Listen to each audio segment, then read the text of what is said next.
Check me out now. Return of the smooth operator. Shotty on repeat. I say sleep later. This another favor. Consider me your neighbor. Lost a lot of fam in pursuit of the paper. She gon' catch the vapors when we slide by. The way I speak my mind, it's like I peak my prime, but I ain't close. I cruise through the night air. Fantasy a dream. Real world is a nightmare. Like Claire battling the brainless. Learn to live shameless. Talk about me alive, but claim that I'm nameless. You aimless. So I'ma style on them. They washed up. It's a rap. Throw the towel on them. Gaining miles on them. Otakus for the win. Tacos, it depend on the mood that I'm in. Like Finn when it's time for adventure. This some new blue. Get ready to enter my mind for a few. Come and take a ride with the crew. I'ma show you how to recoup days lost when you vibe with the blue. Come vibe with the blue. Yeah. About time to regroup. Fly, got my eyes on the view. Never hear lies, only truth. Realize why they vibe with the blue. Vibe with the blue. Vibe with the blue.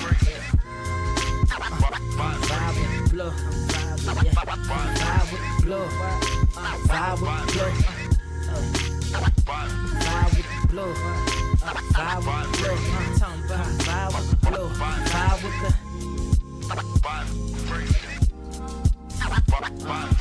vibe with the sky. Wait, you know the rest. I'm blessed. I see you frontin' like you ain't impressed, but I still get requests. I'm playing Zelda on the GameCube. I quit spamming my music. Don't ever try forcing the links. That's a high rule. The wind waker, Mother Nature on my side too, controlling the elements. Go and check my avatar. I'm arrows ahead. Get the point. Moving forward. The battle scars accumulated over time are reminders of what I went through as a minor, but made me a grinder.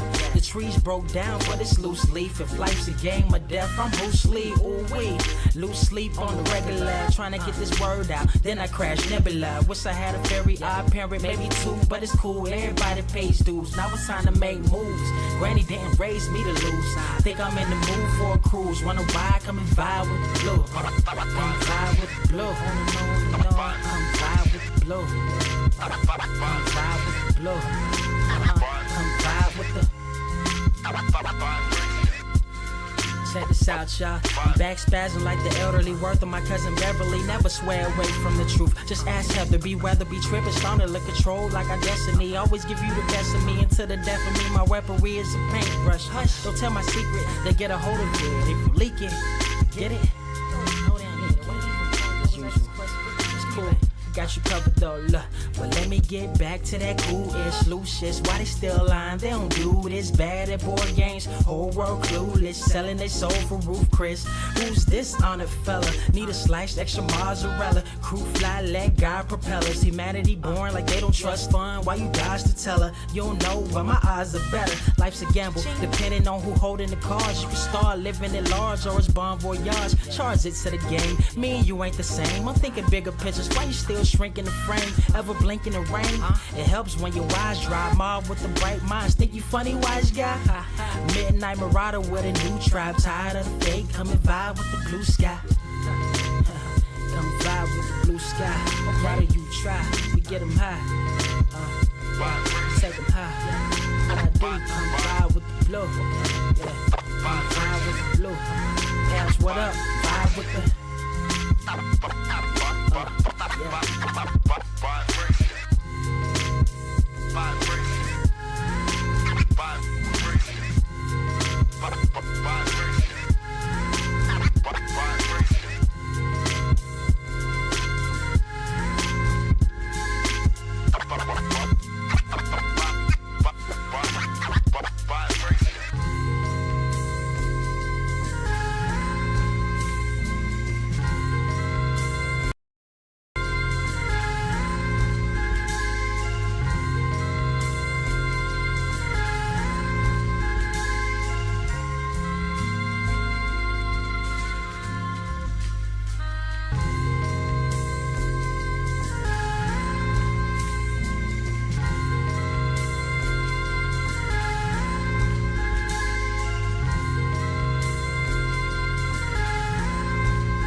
Wise grass only greener when it's fertilized. Gave them truth in these songs, they prefer to lies. Destiny beautiful, adrift in her purple lies. You can't see me, you Stevie, wondering how I reach more evolutions than Evie and make it look easy. Man, dream on, yeah. Dream on, Dreamweaver.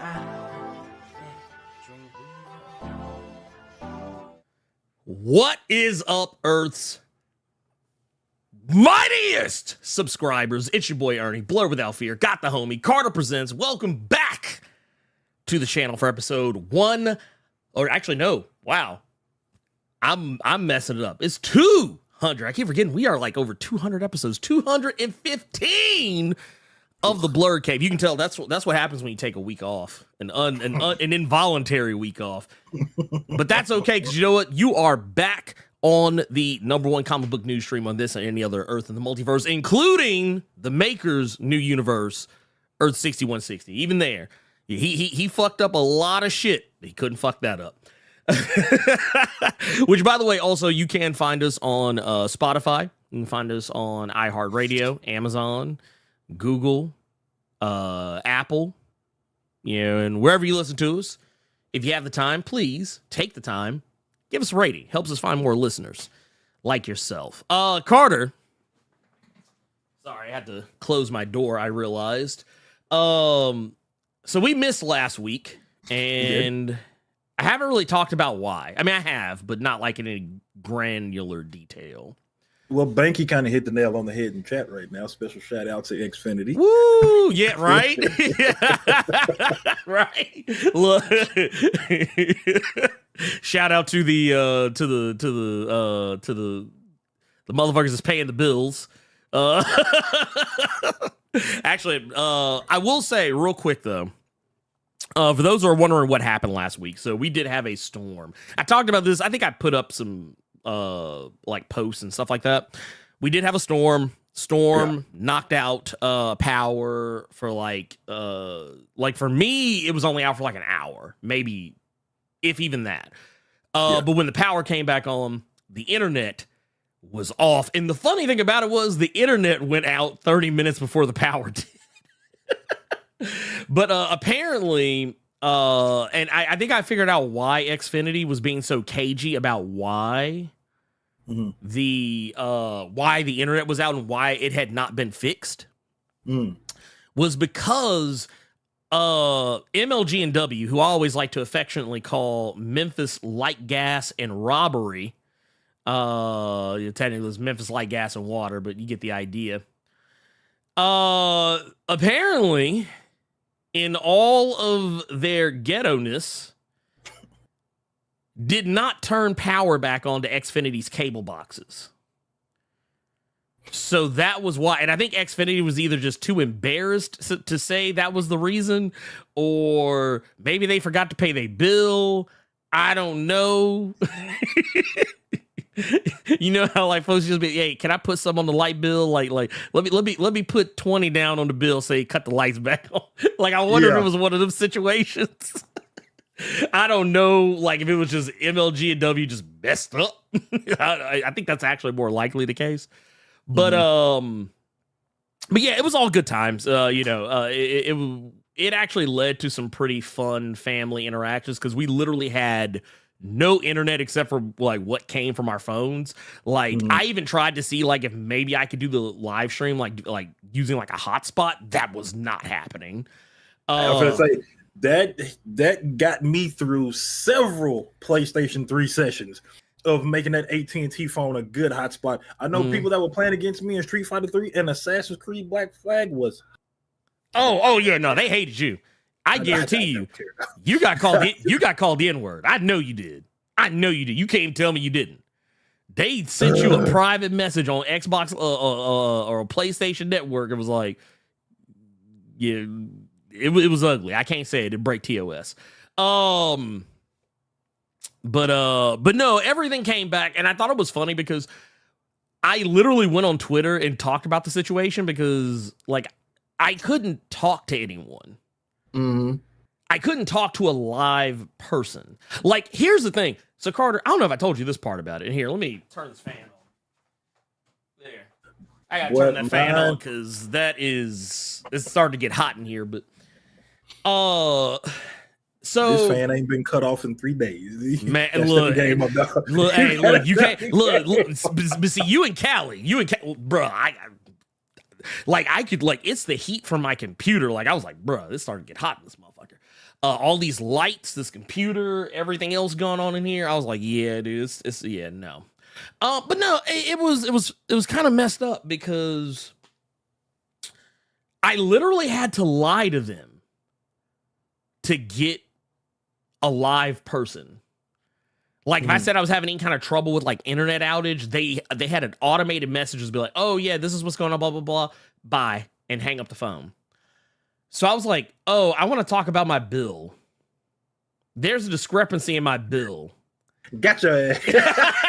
Yeah, because when the guy, because the dude got on the phone like that, when I said I had discrepancy in my bill, mother came on, he's like, oh, well, what was the discrepancy in the bill? And I was like, gotcha, bitch. I was like, I got your ass. I was like, hey, I said the discrepancy in my bill is that I ain't got no goddamn internet. But it's like, what? I think maybe you've been connected to the wrong department. I was like, no, I lied to get here. I said, I'm exactly where I'm supposed to be. I'm That's talking when to a you person. know you have had enough. When you flat out admit, no, I lied so I could talk to you so you can transfer me to the right motherfucker. Like, yeah. that's when you know you just had it up to here. Oh, yeah. No, I was mad. I was big because this was on day 3 of no internet. And then it got to day 5. We made it was 5 days. But what made it worse was that, and I think what made it that much more of a pain in the ass was I didn't update. I had not updated my Fire Stick recently in the living room, but the one in the bedroom was updated. So what wound up happening was we could like I would like just screen mirror like stuff off my phone to the TV in the bedroom. Because usually when either myself or my wife or both of us, when we go to bed at night, we usually have the TV on just like as background noise. Or like sometimes we'll just watch stuff in bed till we fall asleep or whatever. But we couldn't do that in the living room because you can't screen mirror on the Fire Stick if it hasn't been updated, like, or at least there's certain things you can't do. Like we could screen mirror like YouTube. But we like it even through that, I couldn't screen mirror anything I had bought that was a part of my library on YouTube. Like I could watch Fail Army videos all day.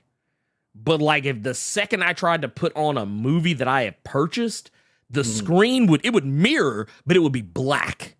And it wasn't doing that on the bedroom one, and I didn't figure it out till like 2 or 3 days into having no internet. But but it came back.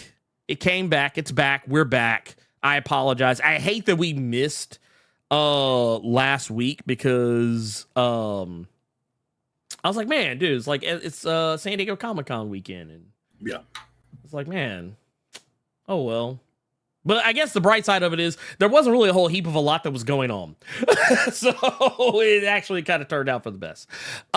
Shout out.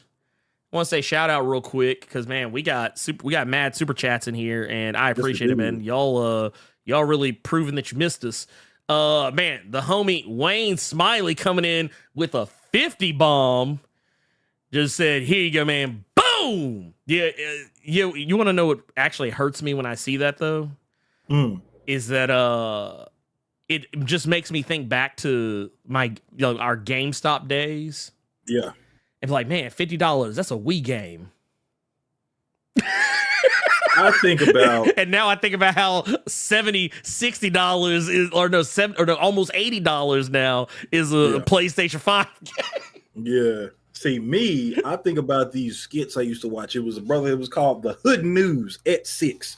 And he would always have these characters named Brenda, Ernie, and Tony who were crackheads who were always loading a 50 on the crack pipe. So that was the first thing that popped into my head. That was the first thing that popped into my head when I saw that. Wayne has dropped a 50 on the crack pipe. Okay. Oh, man. That's the first thing that popped in my head. That's why I started smiling so much when I saw it. Yeah, God, I'm double chill. Says, usually listen to you two while I work overnight. First time catching live. Appreciate you, gentlemen. Appreciate what you gentlemen do. Get them likes up. Y'all know what y'all got to do, goddammit. Don't play with and me. I'm really happy that he said that. and he likes to listen to us while he works overnights. Wayne Alba is that overnight guy. This man can attest to it. Mm-hmm. So that was really one of the reasons I really wanted to like really kind of talk Ernie into like maybe possibly putting it on Spotify, even if I just take control of that whole thing.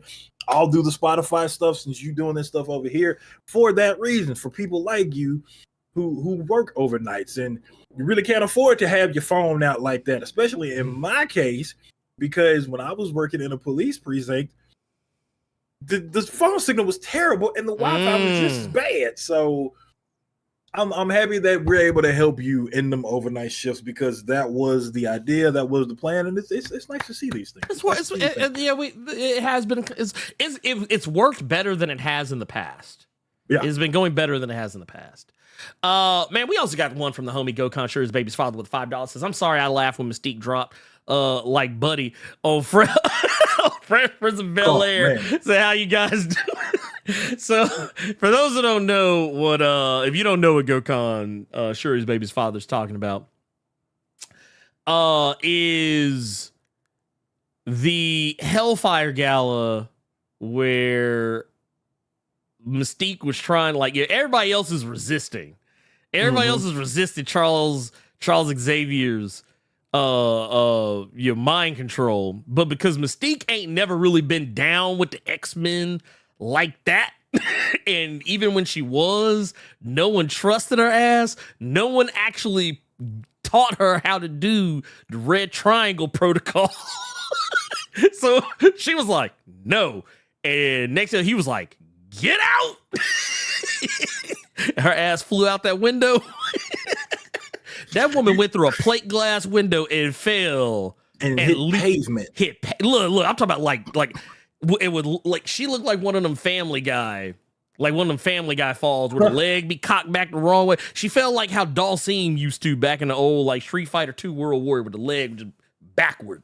Okay, real quick. The Kings of Comedy, Cedric the Entertainer, was talking about Teddy Pendergrass.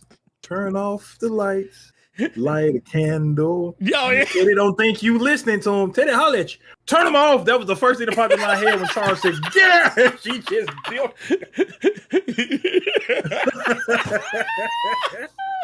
That was literally the first thing that popped in my head. That and that goofy scream when she jumped out the window, and she was also screaming. So bruh. Dude, like that was my one laugh in that whole issue that I despise, by the way. Did you listen to that podcast with his reasonings? Yeah, talk about the Cerebro podcast. Yeah, I listened to it. I mean, I guess we're gonna get more into that later. So. We'll talk. Well, it'll come up organically. I promise. Yeah. It always does. It always does. All I will say is I mentioned just the briefest of terms. I mentioned on Twitter. I think I was pretty vocal about the fact that I didn't like what they did to the X-Men, like the new voted on team. That team tight, dude. I'm mad because I was like, dude, you got hitters. You got hitters on the squad, and you got some brown folks on it too, some black and brown folks. I was like, let's go. And then like, okay. It only took one page. It only took one. You know what made me so mad about it was that I finally got what I wanted. What do you mean? I've been saying for a long time, I said, why have a vote? Just put all of them on the team. Like, just say, this is your X-Men team. Just do that and be done with it. But no, they did it. And they killed them. So, I'll say this. And it was something that I actually read up that Jerry Duggan had said to a fan early on when Jonathan Hickman stepped away from the Krakoa stuff and it was just going to be Jerry Duggan and everyone taking over. It was some people complaining about it on Reddit and on Twitter, and he actually commented on it. He said, if you're not enjoying the story or you think you're not going to, put the comic down. I put it down. Put it down. That's fair. I didn't have to have a bald white man yell at me to do it. I just put the comic He down. said, put it down. Just put it down. Like, put it down! Next thing you fly out the window. We got another one from Go Shirts Baby's father with the $5 says, this that heat when Captain Yamamoto releases Bankai.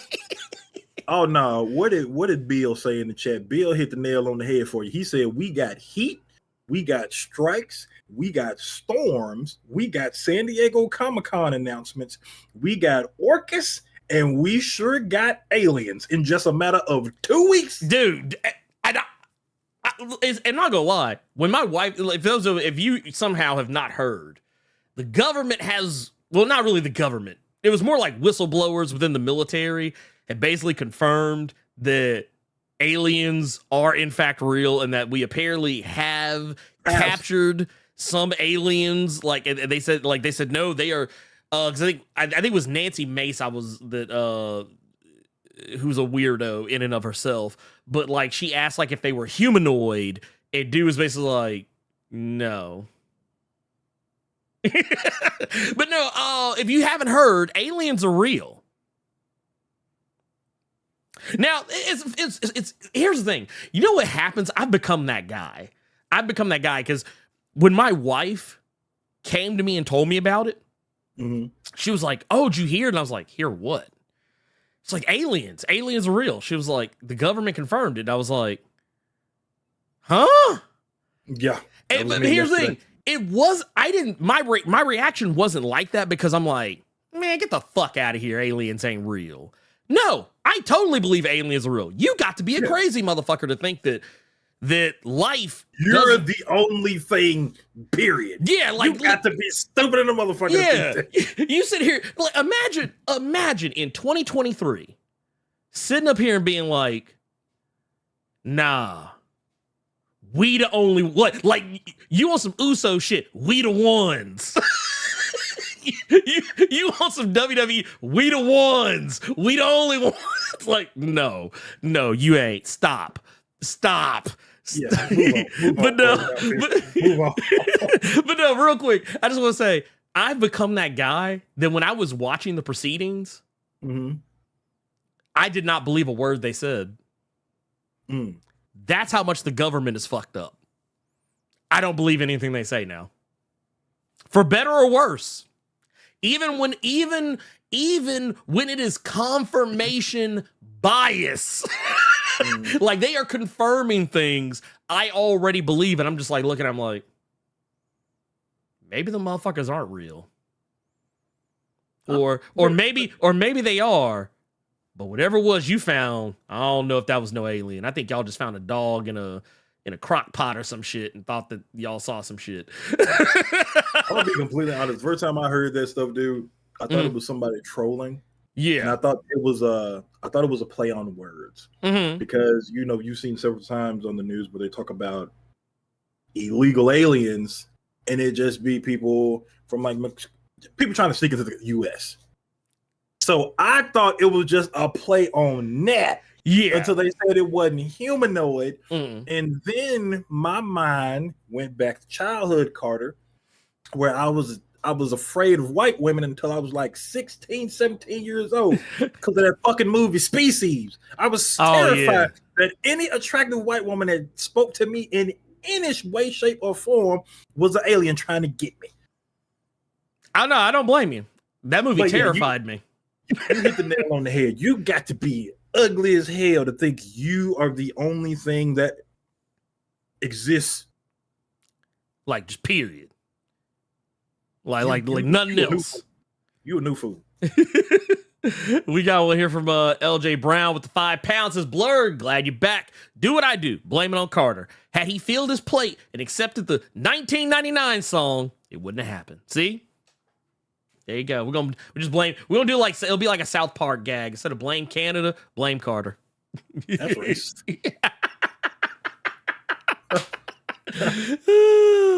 Nobody except me with the $5 says y'all boys gotta be cracking up already. Hey, we doing our job. We're here. We got LP3 with the 10. Also, I like that I can heart super chats now in this little pop out chat thing. I like this because it also helps me keep track of what I have and have not what I have and have not responded to. So this is great. I love technology. Technology is fantastic. It's also scary. We got $10 from LP3 says that Nimrod moment was my equivalent to Triple H ruining the D-Generation X reunion and Pedigree and Shawn Michaels at 02. I had no idea what to do with myself. Dude, I'm gonna tell you what it was for me. That shit was like the old Marty Jannetty Shawn Michaels shit where he super kicked that motherfucker and then threw him through the plate glass window. No. That was, I'm like, bro, why? Why you or like when Austin had turned on The Rock and had helped Vince McMahon? I was like, what? I was like, it was like Ghostbusters. It was like dogs and cats living together. It was chaos. When it happened, I had to turn the page back. And then I had to lick my finger and touch the page again. So I'm like, maybe I accidentally done skipped some shit somewhere. What the hell? like wait, you had to do like your parents used to do back then. Yeah, I had to do that. And I started doing this, trying to get the pages split up because I'm just like, maybe I missed something. What the fuck just happened? Also, man, shout out to the homie, Gearless Mo in the building. Megalo box champion, even though he got washed second go around. Hey, why do we fall?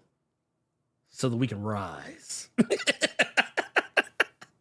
But no, in all seriousness though, the homie out here, man, Gearless Mo out here with the 30 months in the diamond mine out here says, great to hear you both. Hope things are going well. And my best, I'll get those likes up. God damn it. I added the goddamn it. It says, aliens, it's about time the masses have started to think we aren't special and life can't exist. It's true. I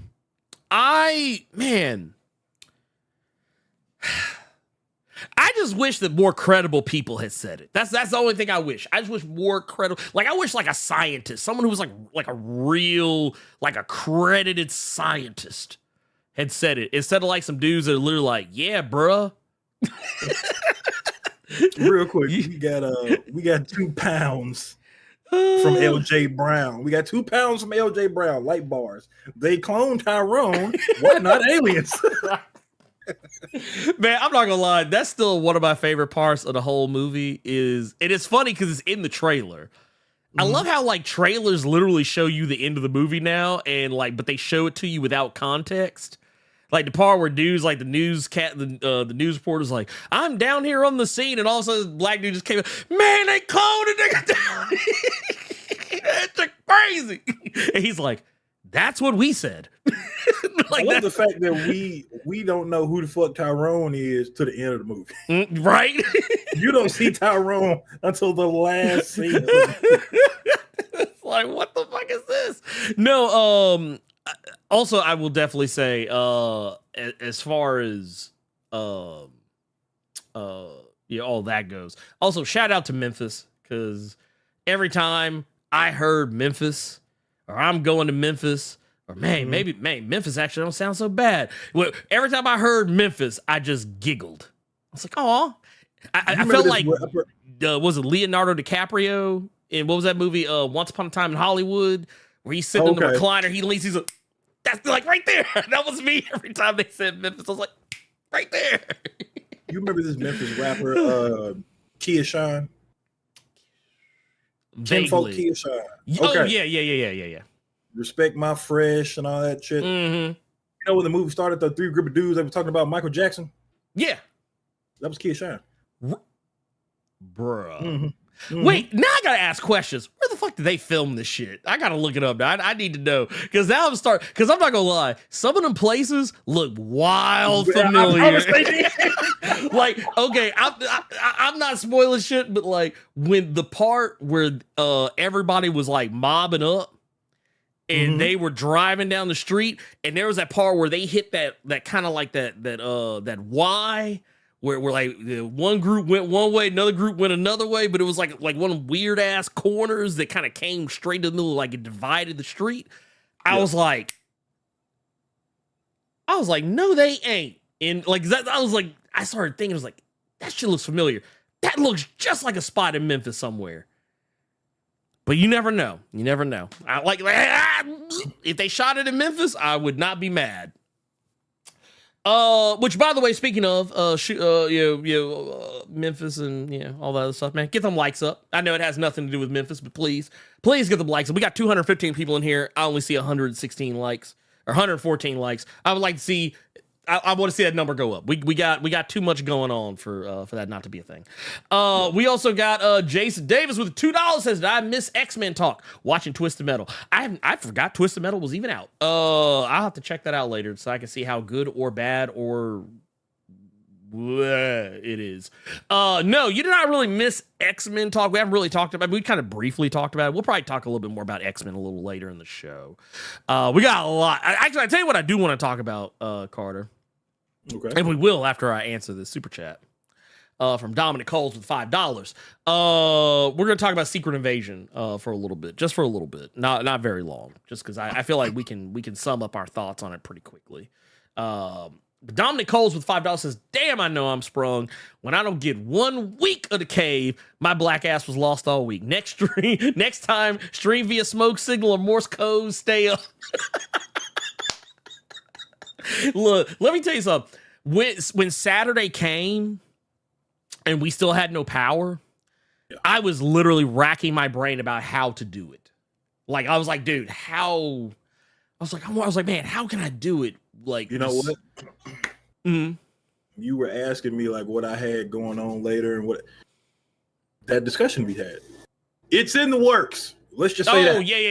Yeah. We're figuring things out. We're figuring things out. Well, the sad part about it was like, now that I think about it, that it would definitely be like, it's some, just know it's something we're setting up. It's something we're setting up. Just don't y'all worry about it. Don't worry y'all pretty little heads about it. That said, let's get into some invasions. Let's get into some invasions. The invasions that are sometimes secret, sometimes not. Yeah. So Carter. Yes. We got the Secret Invasion finale. It is in the bag. It's done. How'd you feel about it? How'd you feel about let's do it this way. How'd you like, not the show as a whole, just the finale, We'll talk about the show as a whole. Yeah. Here in just a moment. But how did you feel about the Secret Invasion finale? It did what it was supposed to do. Mm-hmm. It did what it was supposed to do. I don't want to say, I almost saying, people are gonna lose their mind. I mean, you know what? I'll tell you what. It's not the best finale of any of the Marvel Disney Plus shows. I'll say that much. I feel like as far as finales go, I thought it was just okay. Okay. And it's mostly because the show as a whole had been a very good, to me at least, a very thoughtful, very slow burn, very procedural almost in tone, and just a very like methodical kind of a spy thriller type vibe. And then you get to that last episode, just like it turned into what people always say Marvel movies turn to in the last 30 minutes.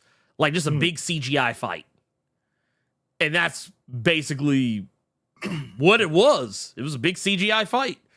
So I don't want to hold anything against it because a lot of what happened, I think you and I actually said it was going to happen. Yeah, we did. Not even to toot our own horns. I think a lot of people that were watching that show could tell how this was going to play out, and it played out exactly like that, 1-to-1. Like it's just not a diversion at any point, with the exception of maybe one thing. It happens exactly like you think it does. And that was my real complaint. We got the fight we thought we were going to see. We saw the winner we thought we were going to see. We thought this person was going to get caught. We thought it was going to end this way. So it was I don't want to say formulaic. It just, everything got wrapped up in the way you assumed it would. So that would take a little bit of the gusto away from it. Got you. I mean, no, I feel you. I feel you. I feel you on that front. But for those that don't talk about, like, there's only one criticism, one real true criticism I have about the finale. While I know I've seen a lot of people say this, and it kind of made me jokingly take it on as my as a part of my issue with the show. Is we literally have in the Marvel Cinematic Universe Captain Every Power. Like, we literally have Captain Every Power in the Marvel Cinematic Universe. Emilia Clarke's Gaia literally has every power. Okay, number one, because you just did it, and everybody in the chat just did it. So the first thing I'm gonna need you all to stop doing is calling her Gaia. That was not Gaia in that last fight. That was Emilia Clarke in that last fight. That was actually okay. Marvel wanted you to know that was Emilia Clarke in that. That was Khaleesi. that was the Targaryen, the dragon, whatever the fuck, getting wiped out by her nephew, cousin, or some shit. I don't watch Game of Thrones. All I'm saying is, no, she got pimped out. She got pimped out by her brother.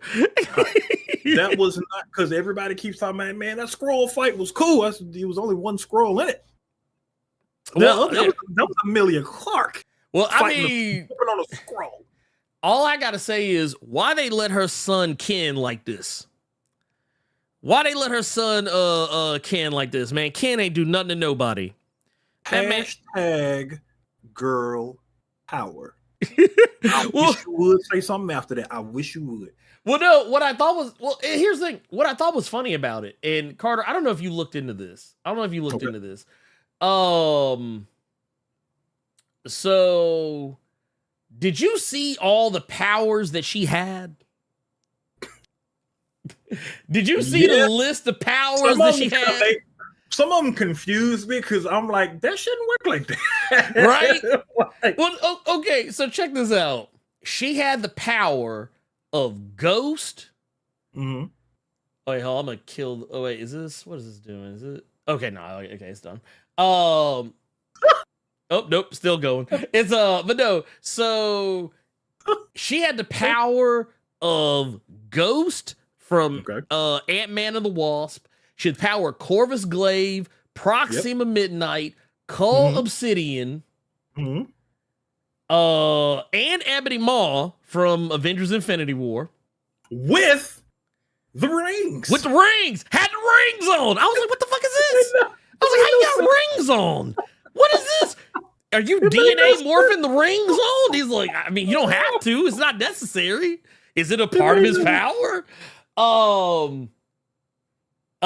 She had the power of Captain Marvel. She had the power of the Abomination, the power of Mantis from Guardians of the Galaxy. She had and Drax. She had Drax. Dude, remember she had the little arm, the little baby arm. No, stop it. You just brought up Ebony Maw with the rings. Yeah, like it's a toy, like this, like it's an Emilia Clarke action figure. Yeah, and you can just take pieces of this bitch off and then put more pieces on. Yeah, you just brought up Drax. I'm not gonna let you roll past it. Oh no! I was about to say it. If you got the DNA of Drax and you have superhuman strength, okay, I give you that one. But ain't no way in hell you supposed to get the tats with. Oh no! Wait, hold on. I got the wrong one. Here it is. It's this one right here. Bam! We got look. It got the little arm. Little muscle. I was like, what is this? I was like, who did this? Why would she get the tats with the arm? You know what I think it is? I think it was that they were afraid people would be confused as to what was what. Because I was like, I don't know. That's the only thing that makes sense to me. But it's like, I thought it was strange. I thought it was a strange choice that they went that direction with. Oh, and I'm not even done yet. She also has the power of the Frost Beast from the Thor movie, the first Thor movie.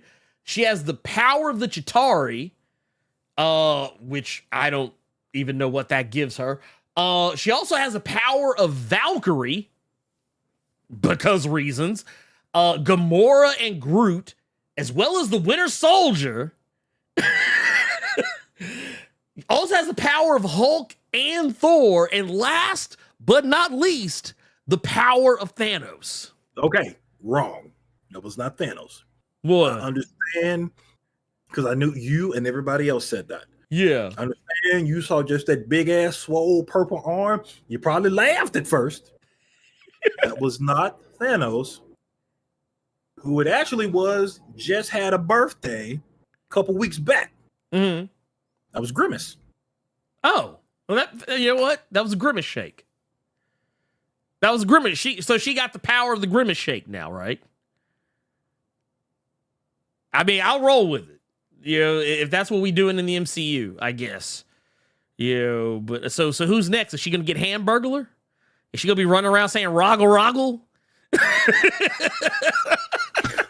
Wait, is she gonna turn into Hamburglar, and even though she just using his DNA, she gonna get the black mask around her eyes? Is that what's gonna happen? I gotta ask. Is she gonna become one of the Fry guys next? You had her fries, get out of her ass, whatever. Oh, goddamn. I don't know. I don't even know anymore. I honestly don't even know anymore. Like that's, and here's the thing. Now, what do you do with that character? Because now you, like, remember how people complained that Captain Marvel was too powerful? Mm-hmm. People complained about Captain Marvel being too powerful. Okay. Now you got somebody even more powerful than Captain Marvel.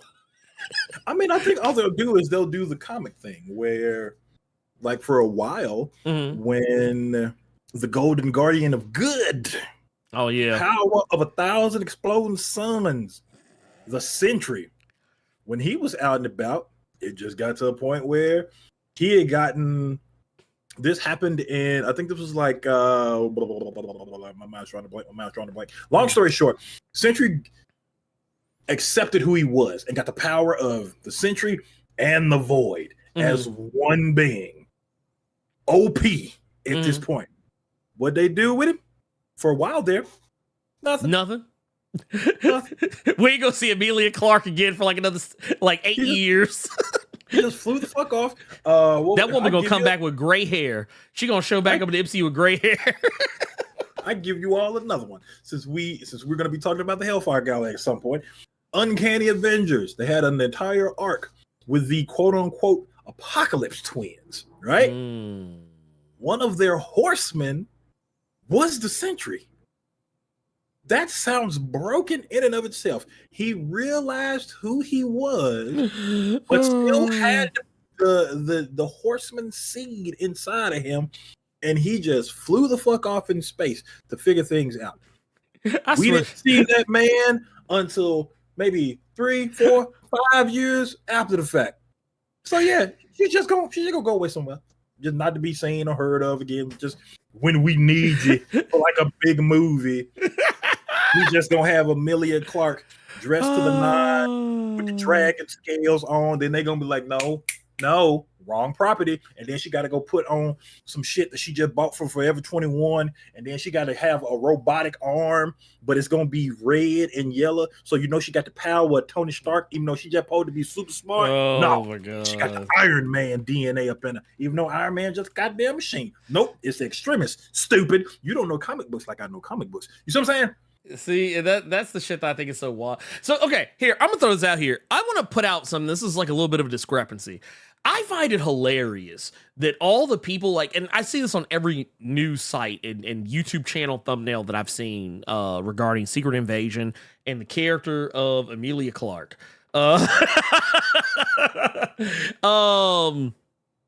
Everyone always puts up this image of her, which isn't her.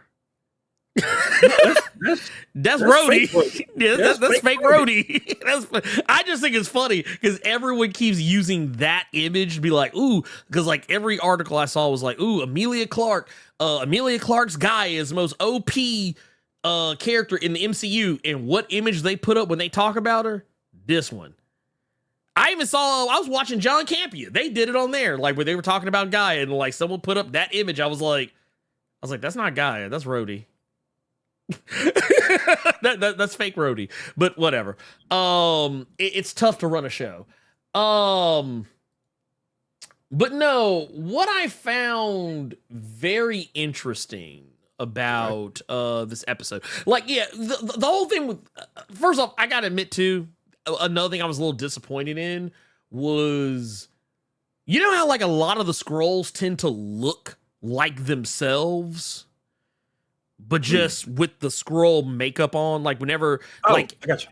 Like, I hated how they did Gravik, because I was like, Kingsley Ben-Adir is a really good actor. I'm enjoying his performance as Gravik.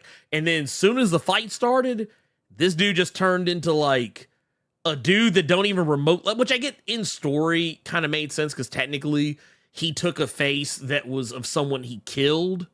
The first person that he had killed for Fury, or whatever. But I was like, dude, this dude don't look nothing like Kingsley Ben-Adir, like at all. Like not even like, even if you took the makeup out of the equation and the CG or whatever, it's like that dude just he actually looks more like what a Skrull looks like in the comics than they do in the movies. But I was like, that's whatever. You do what you want to do with that. I wasn't even that bent out of shape about that. I was more just like, bruh, it wasn't even just a Skrull on Skrull fight.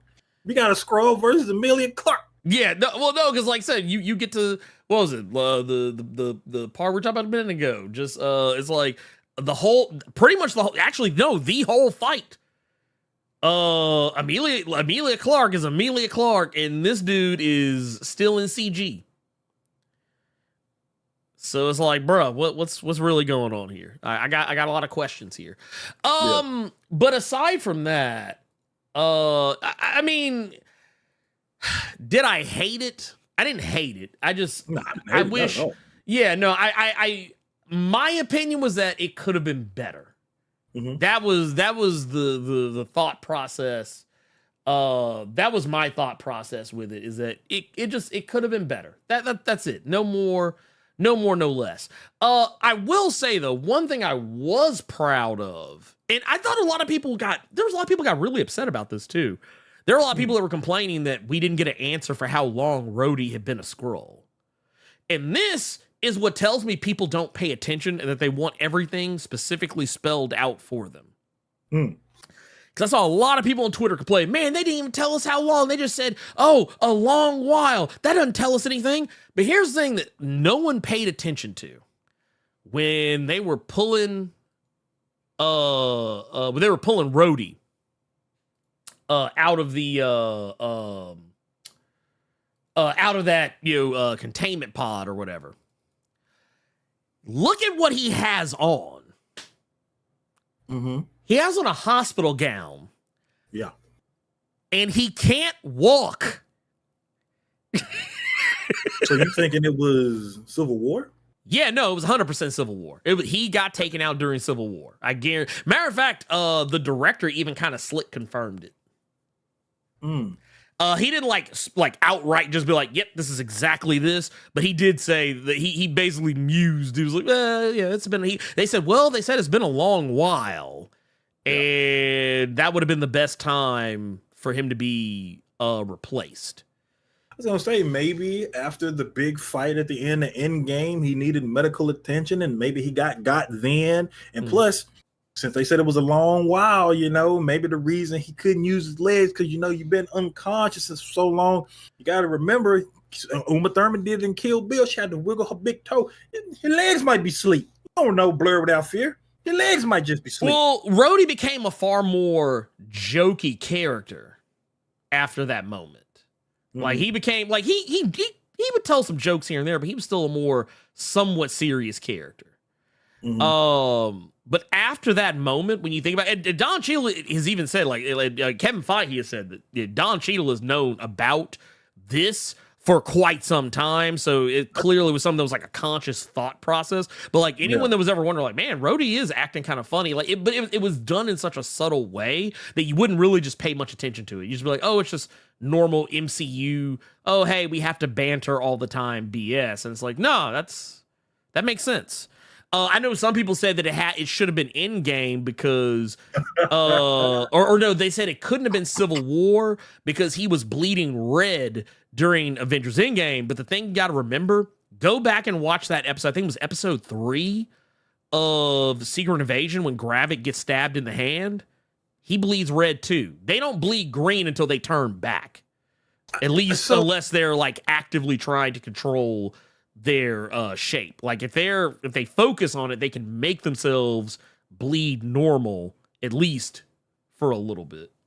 So everybody kept talking about Rhodey, and that's all well and good. Yeah, this is what I was confused with. LJ Brown, I see that comment. Uma Thurman wiggled her big toe for Tarantino. You're a freak.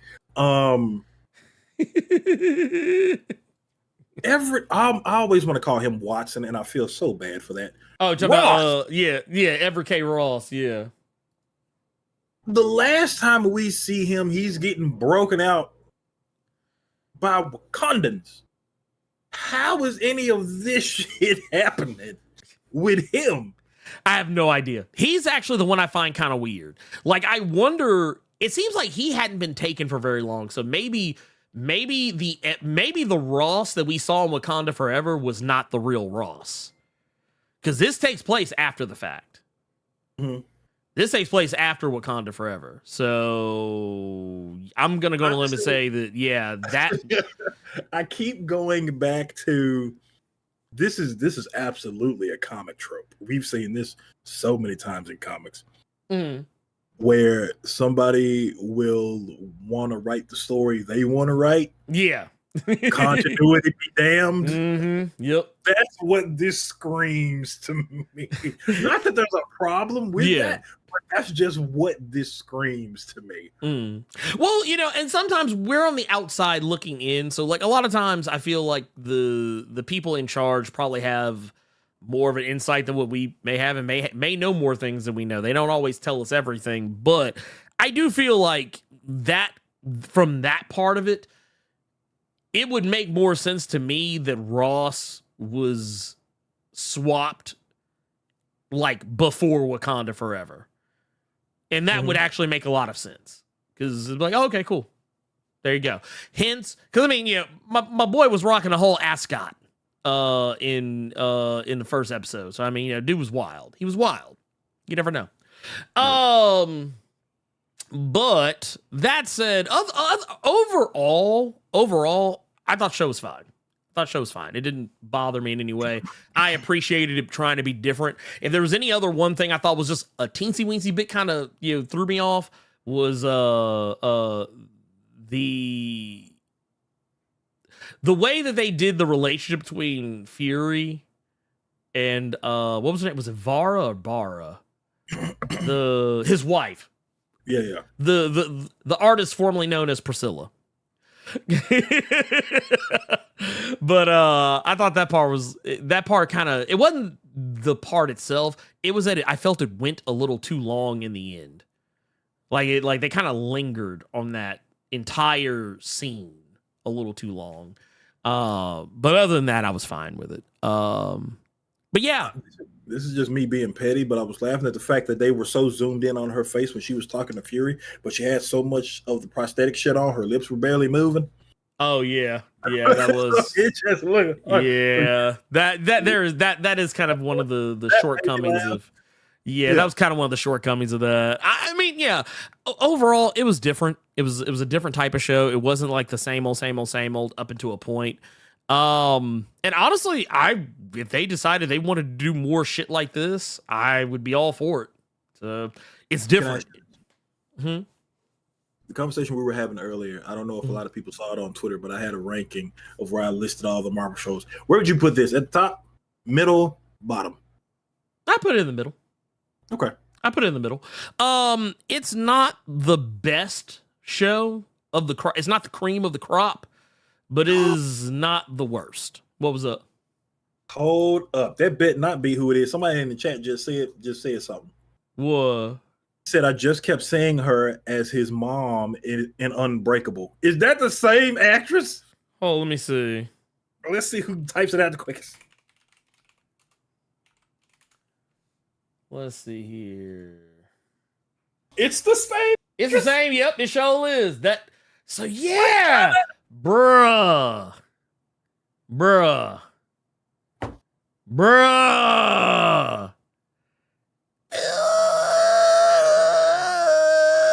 You know what that kind of reminds me of? It kind of reminds me of how not the same thing, obviously, because I don't think they were romantically linked in this movie. But you remember when Rock had that one movie? Was it San Andreas? Yeah. Where he had Alexandra Daddario as his daughter. Yeah. And then you go to Baywatch, and like they're in the same movie together again. They're not romantically like involved, but it was like there was, I don't know, it was still kind of weird because like they were acting just very different around one another. It's like I literally saw y'all be father and daughter. This is weird to me now. It's like I know this is all fantasy, it's all make believe, but man, in my head canon is already made up about this thing. I understand Emilia Clarke is in this, but you ain't have to go that deep into the Game of Thrones stuff. I completely forgot. Oh shit, Jason Davis said it too. Wanda and Pietro, Godzilla. I forgot about that because they did play brother and sister in the MCU and turned right around and were a married couple in Godzilla. I forgot about that. That said, I think it's safe to say we can move on from this. I'm sufficiently secret invasion. Okay. But I will say we do have one super chat I want to get to from actually we got a super chat and we got a dude, man, y'all are it's out here today, man. I appreciate y'all. Gearless Mud here gifted 20 memberships, 20 Blerd Club memberships. Just blessing everybody into the fold. Just blessing them. I love it. Love to see it. Let's see here. Where is here's the other one. Let's see here. Jason Davis with the $5 says if done right, Armor Wars is going to be crushing for him, not knowing about Tony and all. And see, okay, that was the thing that I thought about when I saw Rhodey come out of the little pod and he couldn't walk. The first thing that crossed my mind was he don't know about Tony. He doesn't know that Tony is gone. Oh boy. Yeah. Which it'll make sense why he's the central character of Armor Wars. Because he's going to be that it makes you realize, okay, he's going to be taking care of Tony's affairs, and that's how he plays into this and why he's at the forefront of this as Tony is not around. That is going to be wild. That's actually kind of gangster because how many of you all are going to have to spend some money on a Disney Plus subscription now to go back and watch these movies with the perspective of that Rhodey's a scroll? Mm-hmm. Now y'all gonna take y'all asses back there, go to Redbox, go re-up on the subscription just to try to find ticks. Be like, yeah, that's him. That's right there. Is that moment right there? That's No, you'll be like those people who like go back and watch every frame of Star Trek and like find all the inconsistencies and Easter eggs and yeah, I don't want to be that person. Hey, Mollywood Talks. Hey, we appreciate you. It says first time catch alive, dude. Out here. Look at that, catching alive. Hey, we appreciate you. Thank you for coming through. But that said, let's get into our next thing. So Carter, I don't know if you heard. We got a new Punisher. Yeah, we do. And we got a new Venom. New Punisher, new Venom. All of it is happening. So So first and foremost, let's hit the new Punisher first. Okay. Let's take a look at this this new and improved new and improved Punisher. Let's see what we got here. Shazam. There we go. So Frank Castle, as we know, he's in Weird World. Real world. So that's a thing. And now it seems that we got a new person coming in, taking over the mantle. This is a guy by the name of Joe Garrison. He's a retired SHIELD agent. And I think that's pretty much all the information that we really have about him. He's a retired SHIELD Black Ops agent. We don't really know what it is exactly that brings him back into the fold. And they kind of imply that while he is going to be the new guy taking on the role of Punisher, trying to be the guy who cleans up the streets or whatever, we don't know what facet or what face that's going to take. Like, the most we can really say right now, and this is actually from David Pepose, who is I think he's going to be the writer for the series. They basically say that the man might be different, but the punishment remains the same. I wanted to introduce the Danny Ketch to Frank's Johnny Blaze.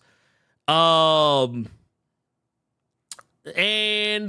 they basically going to say it's not going to be different in attitude, or action or style, but it will be a new character, which I'm here for. I don't know personally if I just would have made it a bog standard white man.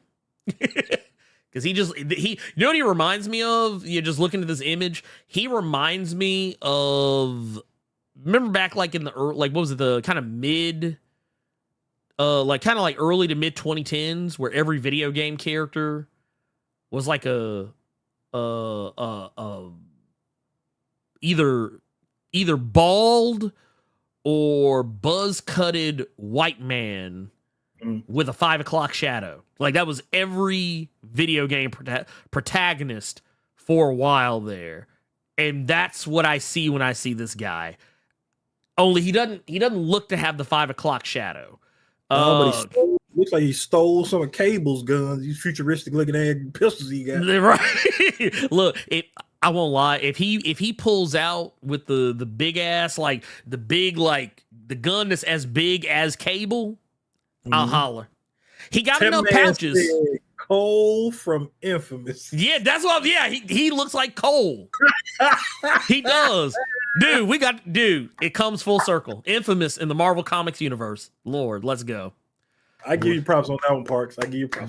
Yes, because that dude, he looks exactly like him. This dude got electricity powers. I swear to God. Right now, he got electricity powers. Lie to me and say he don't.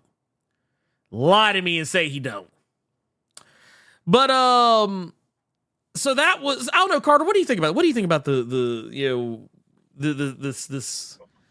this new era of punishment? Let me see if I can do this night. Let me see if I can do this segue, because I've been doing it in my head for a couple minutes. If it has good writing, you can make people feel for any character. You can make people enjoy this. Doesn't matter. Any kind of new iteration is going to take some time, because there's always going to be some pushback. But Yeah, has good writing, people will respond to it accordingly. But if it doesn't have good writing, then you're going to be in a Lee Price Venom space. You're going to be in Lee Price territory. Like honestly, I feel like this. You don't want to go Lee Price, And you also I don't even think you want to go Matt Gargan. Because I kind of feel like, I feel like Matt Gargan has his fans, but I feel like most people just prefer him as a Scorpion. I don't want, like, it could end up being one of those scenarios. But I also, yeah. I'll actually disagree with that. I think Lee Price was just vehemently disliked by everybody, and he more so because it was not Flash Thompson, because around that time a lot of people still wanted Flash. So that was one reason Lee Price didn't work. Another reason Lee Price didn't work, just bad writing all around. Sorry. I mean, I'm sorry, but that was the case. No, you're not wrong. They literally had to kill the guy off. Matt Gargan was more so okay, that's Venom now. Mm-hmm. Oh, I know lots of people that did not like him. Like, there's lots of people like, I know lots of people that did not like Matt Gargan. Personally, I didn't have any problem with him as Venom. The only thing bad about him as Venom is that because he wasn't the most intelligent guy in the world, the suit was more in control of him than he was the suit. And I actually thought there was honestly, I thought there was a huge opportunity for some really good storytelling there that was just not done. Yeah, I would agree with that. He was just Venom who eats brains. Yeah, like basically, you know what? Yeah, exactly. He went back to being 90s Venom, like before Lethal Protector. Yeah. Like he went back to just being, I'm the Venom who eats brains. Like, I was like, oh, okay, cool. But like, what are you going to do with that? And they never did anything with it. But it's funny that you bring up Venom because, this new Punisher is going to be coming out. This new Punisher drops November the 8th. Okay. So we'll know more about that there. But the week prior, we have a new Venom.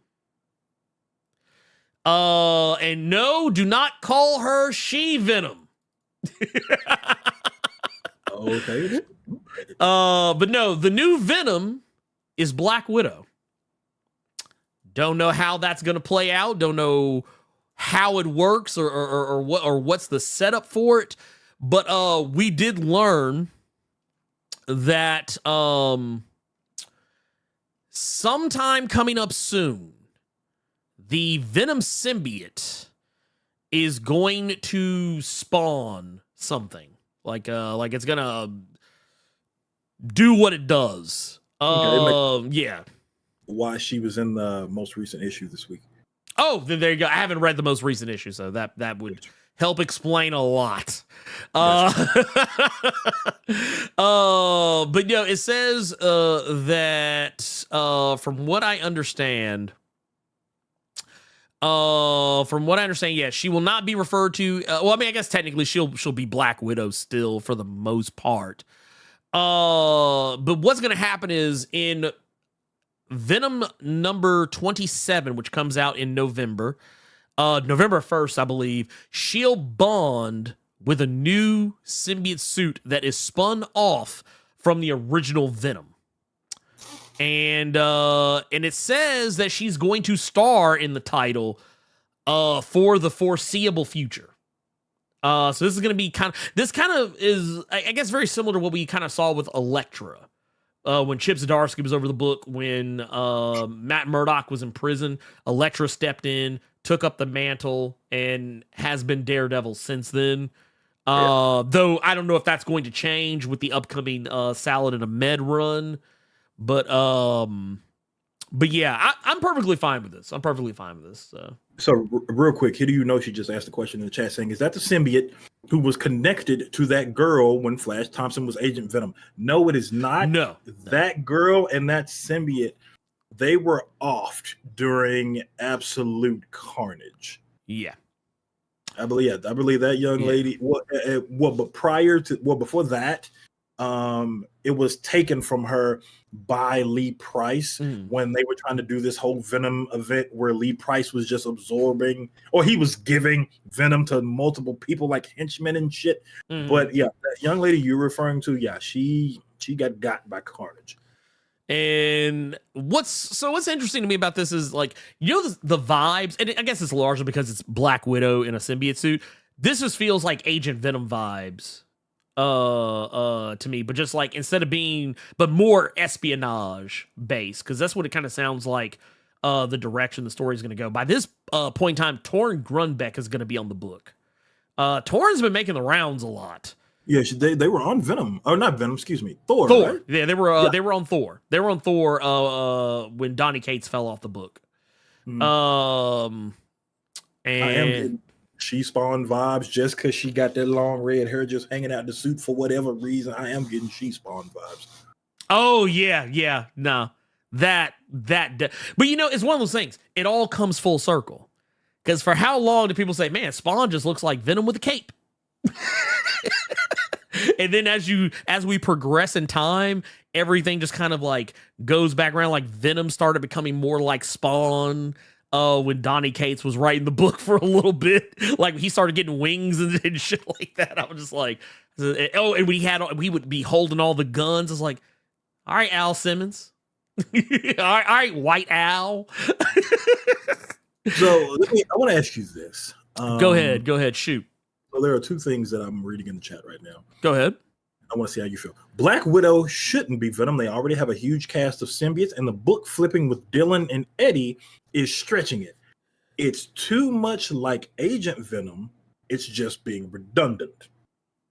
Go. Well, here's what I'll say. Mm-hmm. So you don't have to worry about them stretching Venom thin, because I'm pretty sure this book isn't going to focus on Eddie or Dylan, or at the very least, I don't know if it's going to focus on Eddie.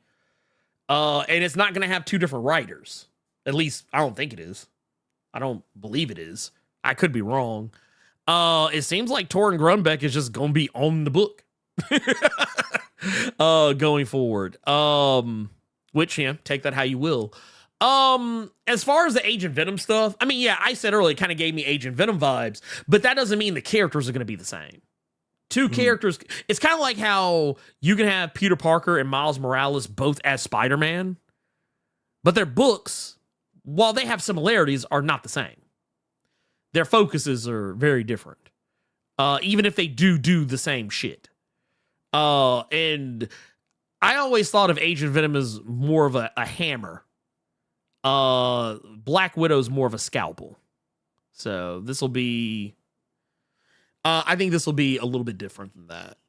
It kind of, just based on the wording that is in a lot of the promotional materials for it, I wouldn't be shocked if this kind of had Metal Gear Solid vibes. Not saying like in terms of, oh, we're gonna see two people standing on top of a giant mech talking about philosophy and existentialism. Just mean just in terms of tone. Okay.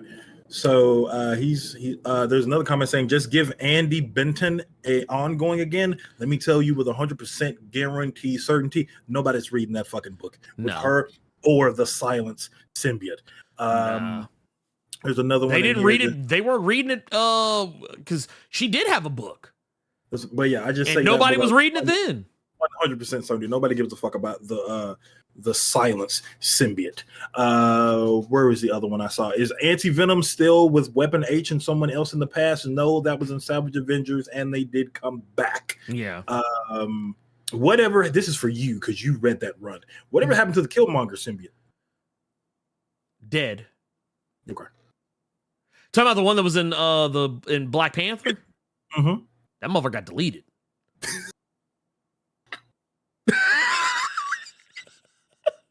That motherfucker got deleted. That motherfucker got sent to the Shadow Realm. That dude is back home on the Clintar. I mean, you know what? I'm being flippant when I say that, but if I'm keeping it a buck, with you, when Killmonger was, Quotey Fingers killed, the suit was just kind of hanging off of him. We didn't really see, we don't really see what happened to the symbiote after that. We don't know. It does appear that it does seem to appear that maybe something might have happened to it, but like, yeah, the last I remember seeing of it, it was just dripping off Killmonger after T'Challa put that spear in his heart. So take that information, do with that information, whatever you will. That's what I remember. That said, Carter, we got some more stuff to discuss. We don't have any super chats or anything we need to go back and check for, do we? I don't remember any coming up, but okay, yeah, we are caught up on the super chats. Yep. I don't think she's gonna have a new name. I think she's just gonna be Venom. I think that's the way it is implied. Daredevil. Carter, did you hear about Daredevil? No. So, Daredevil. Many of you may or may not have been keeping up. I haven't done any videos on Daredevil lately, largely because I've been so busy with everything else that just Daredevil kind of fell by the wayside a little bit.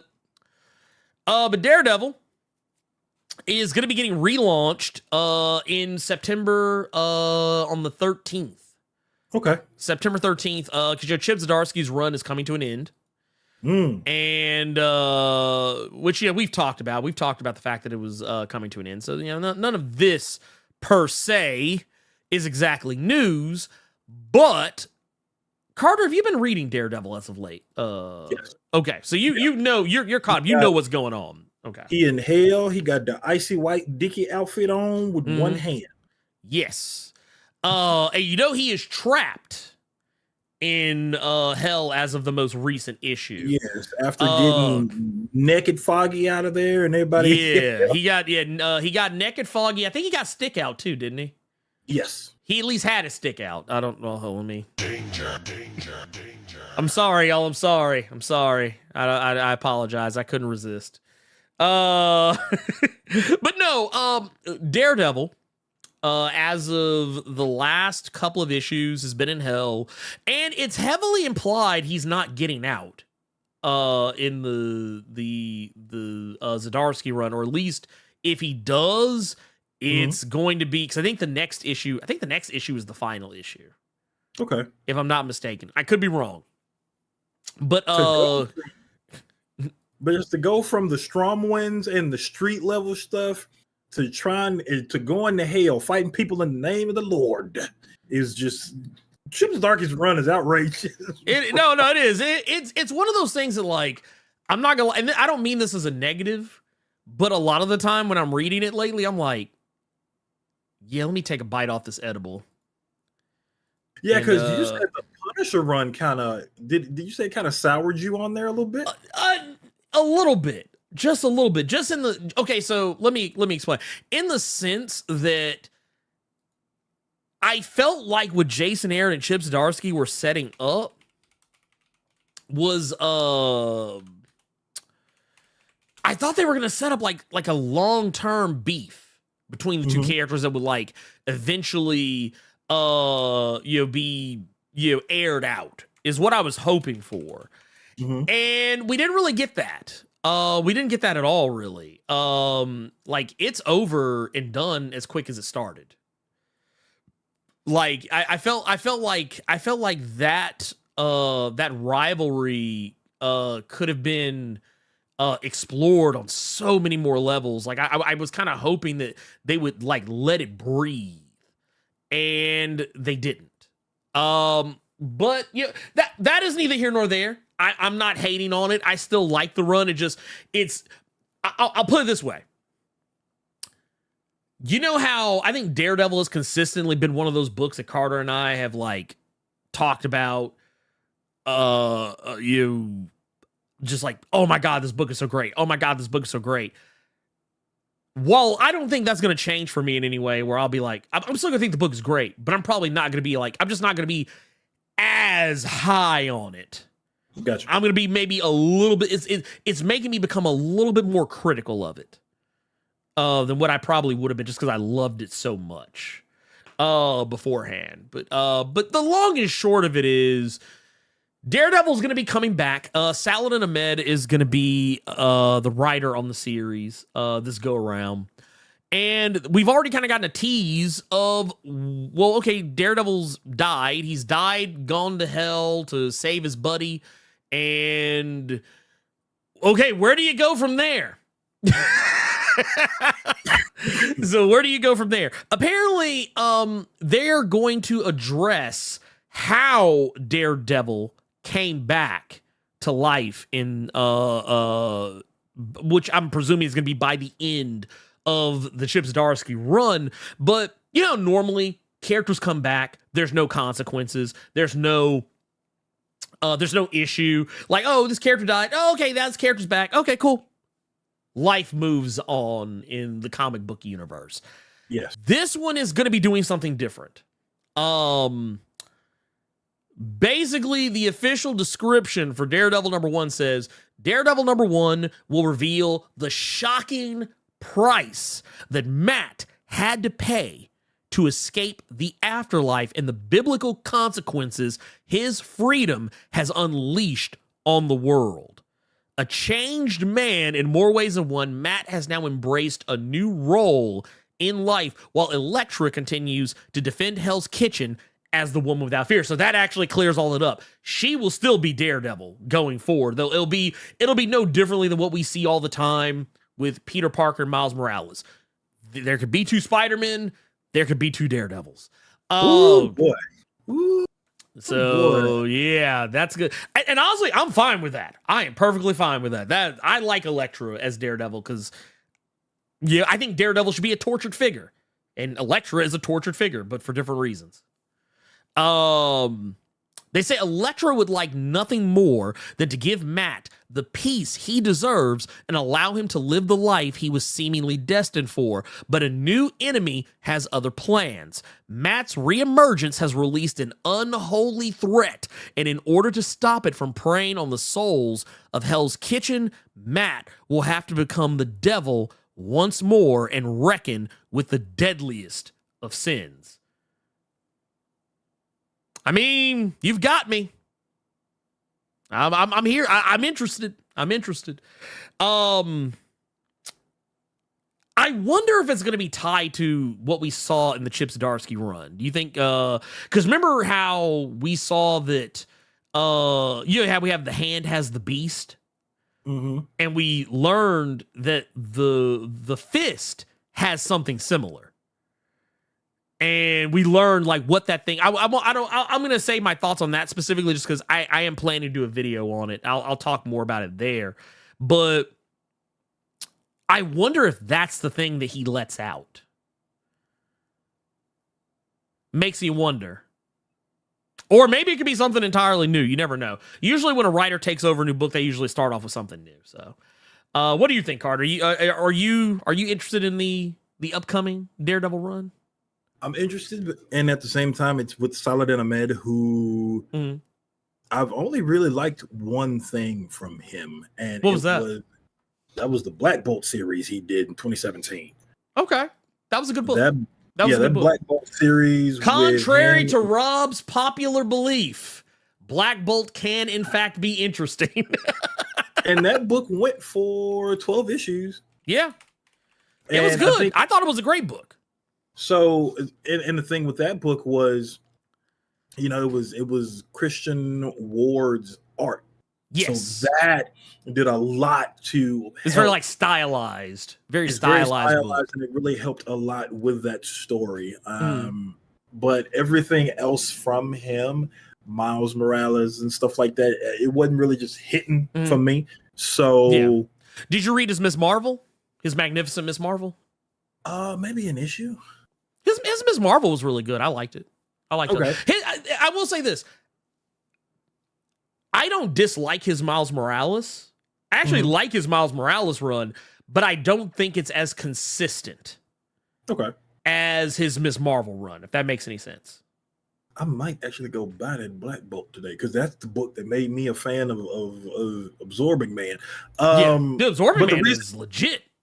The reason I bring up that Black Bolt run was because with it being Black Bolt and with it being space stuff, and you could put an Absorbing Man in there, you could put a Skrull in there.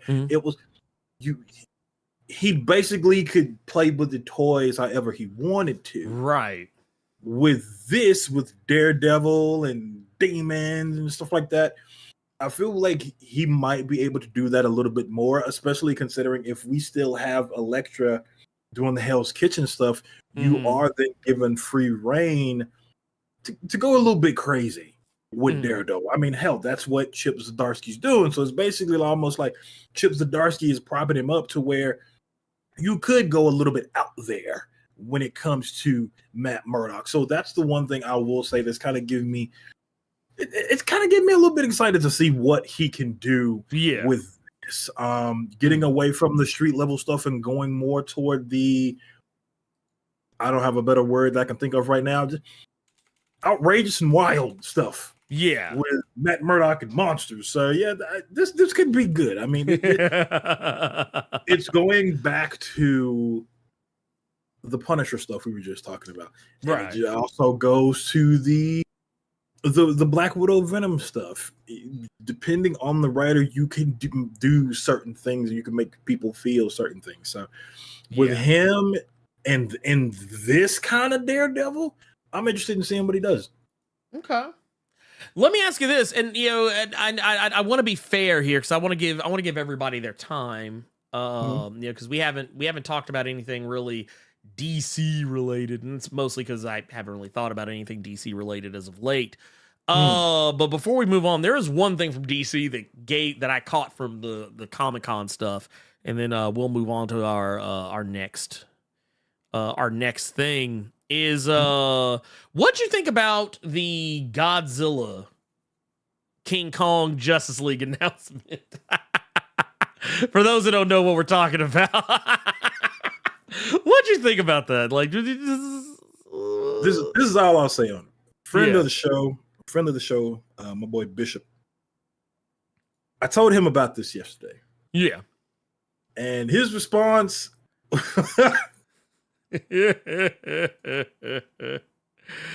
I said, man, you know, this is exactly how the conversation went. So you know they're doing the new thing DC got going on is we're gonna have Godzilla versus Kong versus the Justice League. So that's what DC doing over there, huh? Look, you know what? When you say it like that, it makes it sound so disgusting. Like, it makes it sound so, like, you like, man, over here, man, Marvel, they resurrected Daredevil, they killing off Moon Knight, they just had the Hellfire Gala, they just fucked off the entire X-Men squad, and Orcus done won, Doctor Strange about to go to war, Peter Parker Spider-Man about to be involved in gang warfare, like they got to do Punisher, new Venom. What they doing over at DC? Man, Justice League fighting King Kong Godzilla. Oh. What else they doing? They fighting Freddy Krueger. Well, not really Freddy Krueger. They fighting wannabe Freddy Krueger. With the added bonus of releasing 72 books, 72 tie-ins a week for this goddamn fake Freddy Krueger. Night Terror's got 63 new tie-ins coming out next week for each character. Like, bro. I will die. Like, what's wrong with him, bro? Well, you know, that's why, like, when I started covering Night Terrors, I was like, I don't know if I should be doing this. Like, I was like, man, I don't know. Like, dude, let me tell you something. I'm gonna sound ugly as hell when I say this. If you've watched, any of y'all in the chat right now, if you've watched any of my videos on Night Terrors, I want to get your opinion on something. I can't remember if I left this in or not, but because like I said, I've slept since I released the video. But the last video I did for Night Terrors, I think there was a part where I started talking about the Night Terrors Catwoman tie-in. I can't remember. Did I say that I forgot to talk about it and had to go back and re-record the lines and put them in when I was almost done editing the video? Like, I looked up and realized I was looking at my notes to make sure that I had everything in the video I wanted in there. And I saw notes about Teenie Howard's Catwoman. And I was like, fuck. And I didn't even really know what to say because I didn't even really particularly like that issue. I was mad.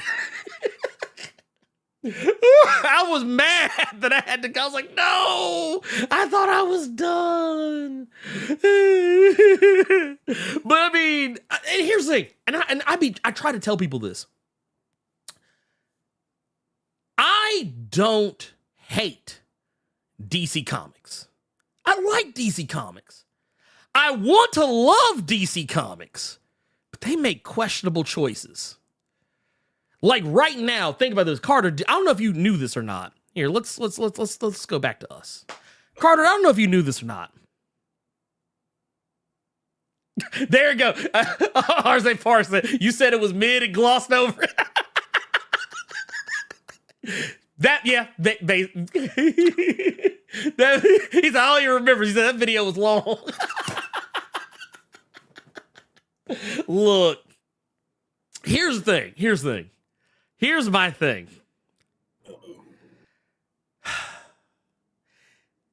They are literally putting every DC comic storyline on hold right now for Night Terrors. Like, Lex Luthor is laying in jail right now, bleeding to death. Meanwhile, Superman fucking with Freddy Krueger. Want to be Freddy Krueger. Can you please make it make sense to me? Lex Luthor is over here dying. He lay here. This motherfucker looked like he just guest starred on an episode of Oz. Like he just laying on the floor, blood, like all like trying to keep he trying to keep his insides from being his outsides. And Superman over here fucking with not Freddy Krueger. Which apparently can be defeated, or at least his power can be circumvented with a Superman punch. Supergirl literally Superman punched the wall and broke out this dude's nightmare. And went to Clark's.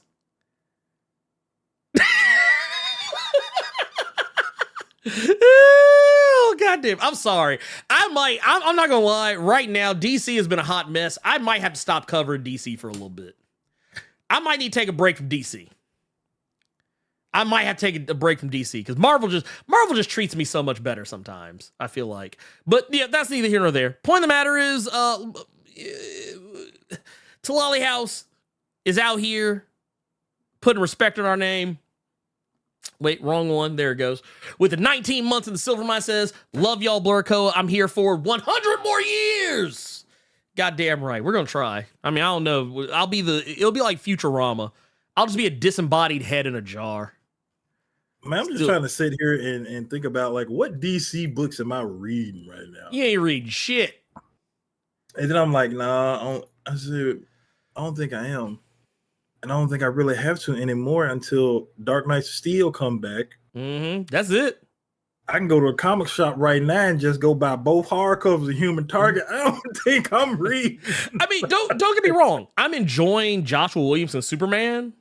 And I'm enjoying his, not his, but Chip Zdarsky's Batman for the most part. His Batman gets weird at some points, and I kind of have to be like, let me take a step back for a moment. But I still like it.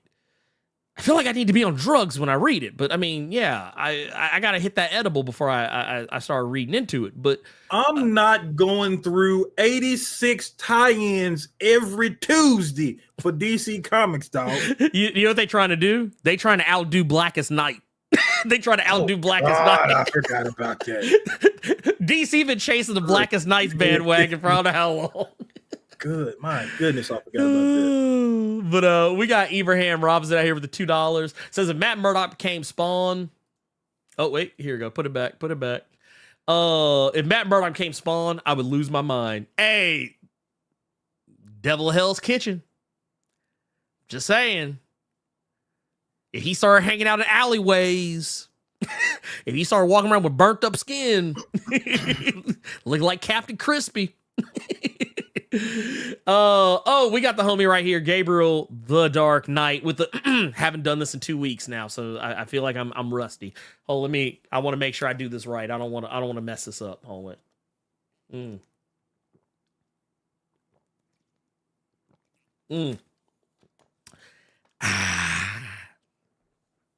Let me see if I still got it.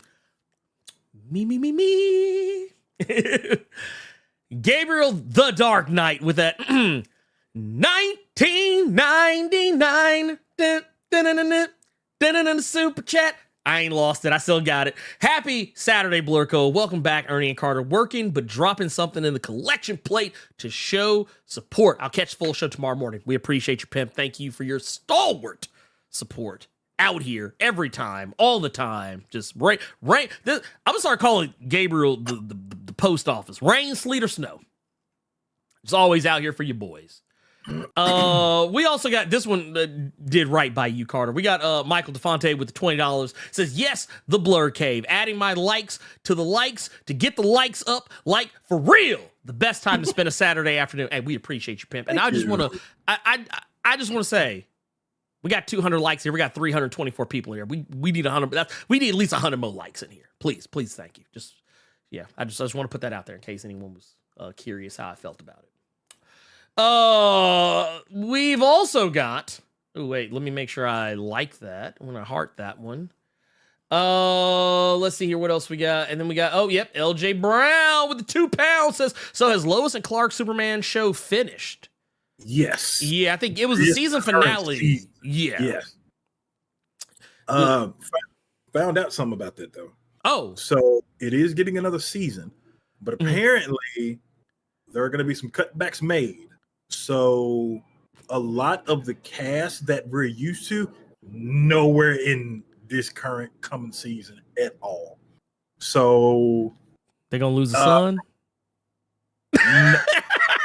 Honestly, I don't believe they are. But damn, General Lane, John Henry, his daughter, Lana. I think a lot of them. They're gonna get rid of 2 Negroes on the show. I think they're gonna be just sprinkled in now very sparingly. Oh, they're gonna be recurring. They're no longer gonna be regulars. They're gonna be like recurring. So it might be like a good maybe 4, 5, 6, 7, 8, 9 episodes before we see any of these people. Wow. Yeah. So dude, David Zaslav is wild. He didn't got that Barbie money. He don't know how to act. He got that Barbie money. He said, nah, he's a Superman who. I got Barbie money now. And we actually did just get another from LP3. We got a little season hot and ready. $5 saying, where do you guys rank Orcus amongst all-time X-villains? They're proving to be very formidable. I mean, shit, before Hellfire Gala, I wouldn't even have had him in the top 5. But after the Hellfire Gala, shit. Look, Nimrod by himself is a top 5 dead or alive now. That man literally dropped from orbit and just deleted a bunch of folks. I was like, bruh, why you had to do him like that? Why had to do Cannonball like that? Cannonball didn't deserve that. He didn't deserve that. Dude, Prodigy did deserve that. I've already spoke my piece on it on in the Discord. Yeah. And on Twitter as well. I'm pretty much done with X for a little bit. look, he said the fall of X. He said done with X. That's Hellfire Gala, like Jared Duggan. I'm kind of soured on that, brother. So, but I'm not gonna be like all these other people with the threats and calling him this name or that name or this, that, and third. I'm just gonna stop reading. That's what a lot of y'all asses need to do. Just stop reading it.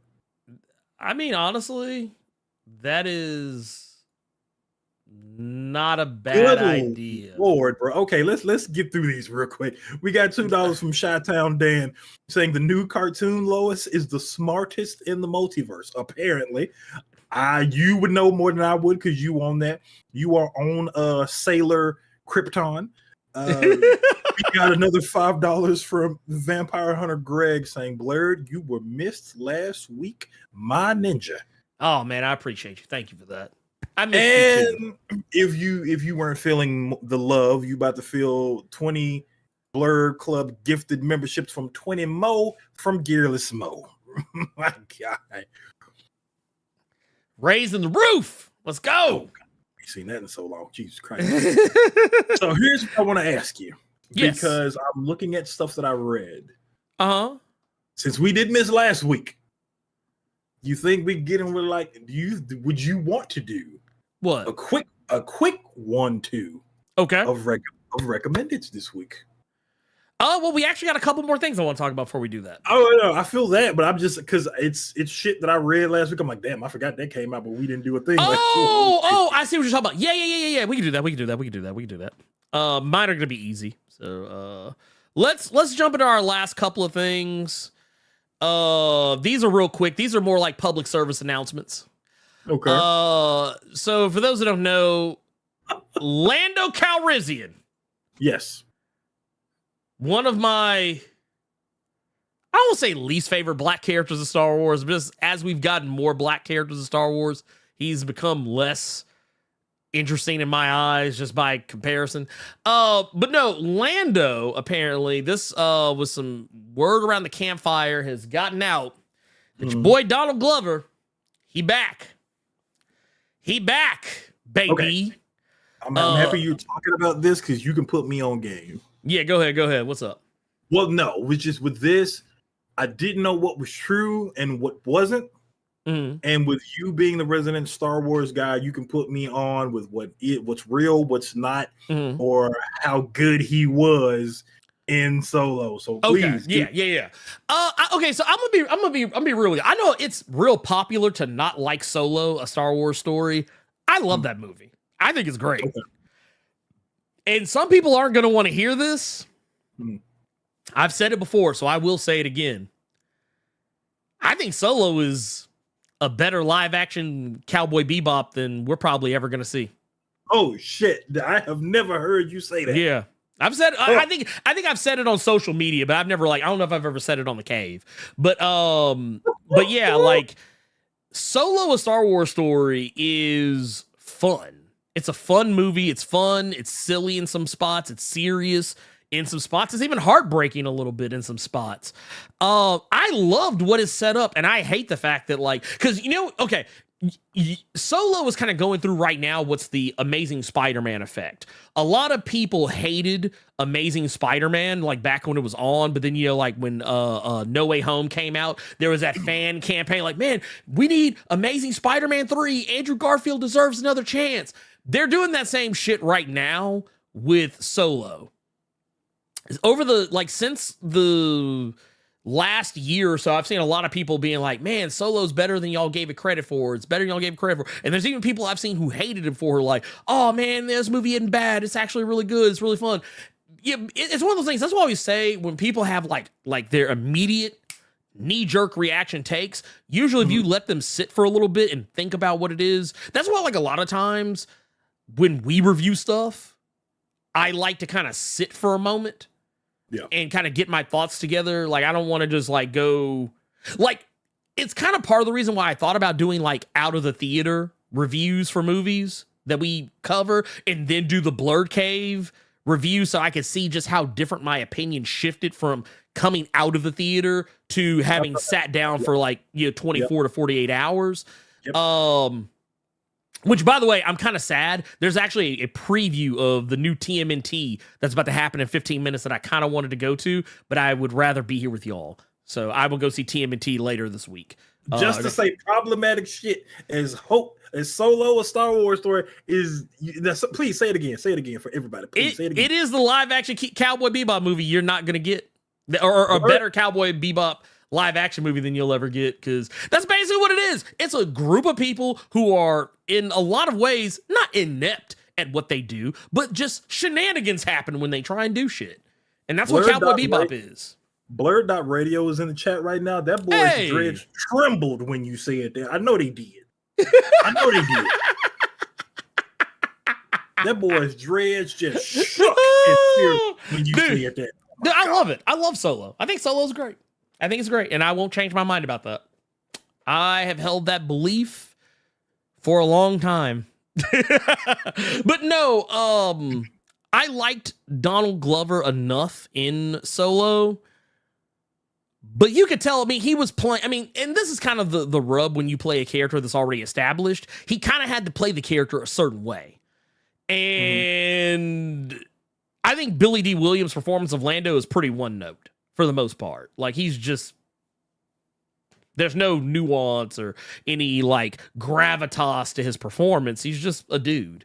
And he's always just a dude every time he shows up. So therefore, Donald Glover kind of had to do the same thing. He put a little bit of his own spin on it, but yeah, I dug it for what it was that he did. Now, the reason why I think that you shouldn't get your hopes up about any of this is because, well, for one, we still have a whole SAG and WGA strike in full swing. So there is, like, apparently Donald Glover and his brother, I think it's Stephen Glover, they were already working on this before the strike, but apparently they had put a pause on their work on this while the strike is in full swing. So you're not going to see this anytime soon. Do you think there's something wrong with me? What do you mean? That every so often since this strike has been going on, I'll drive down there to like Universal and stuff, down there to Hollywood, just cruise by and driving real slow. Just, ooh, there's that famous person. I just keep doing it every so often. I drive down there just to see what celebrity is holding the picket sign this week. I mean, I appreciate it. I think it's great. I think it's fantastic. No, it's a great thing. But I'm specifically driving that. Now, I will tell you, there has not been another Tom Hanks incident that we would not discuss. You sure? There has not been another Tom Hanks incident because I keep my windows up. I mean, I believe that. I believe that. Oh, yeah, I believe down there just see, ooh, Colin Farrell. Ooh, look at him out here. Yeah, I mean, I think, yeah, I'm 100% in support of the writer strike. I will say, I think some people a little bit too extra about it. Like I saw some people that were like freaking out because Captain Marvel wasn't delaying its release. And it's like, y'all do realize that movie is finished. That movie has been finished. Like, folks just trying to clickbait. Like the same people who are laughing and hee-heeing and ha-haing and like being so happy about the Barbie movie and Oppenheimer, they're like mad that Captain Marvel is still coming. I was like, dude, y'all aren't mad about that. Like, y'all weren't. The WGA strike and the SAG strike, it all happened after those actually happened before those movies came out. So if you were perfectly okay with those two coming out, you could be perfectly okay with these coming out. Actors came out and said, no, go see these movies. Yeah. Because you're proving a point that they need us. Yeah. By going to see these movies. Right. It's like, I'm not going to boycott going to go see Ninja Turtles. Like it's here's the thing. It's okay. Here's the thing. And this is how I feel about this.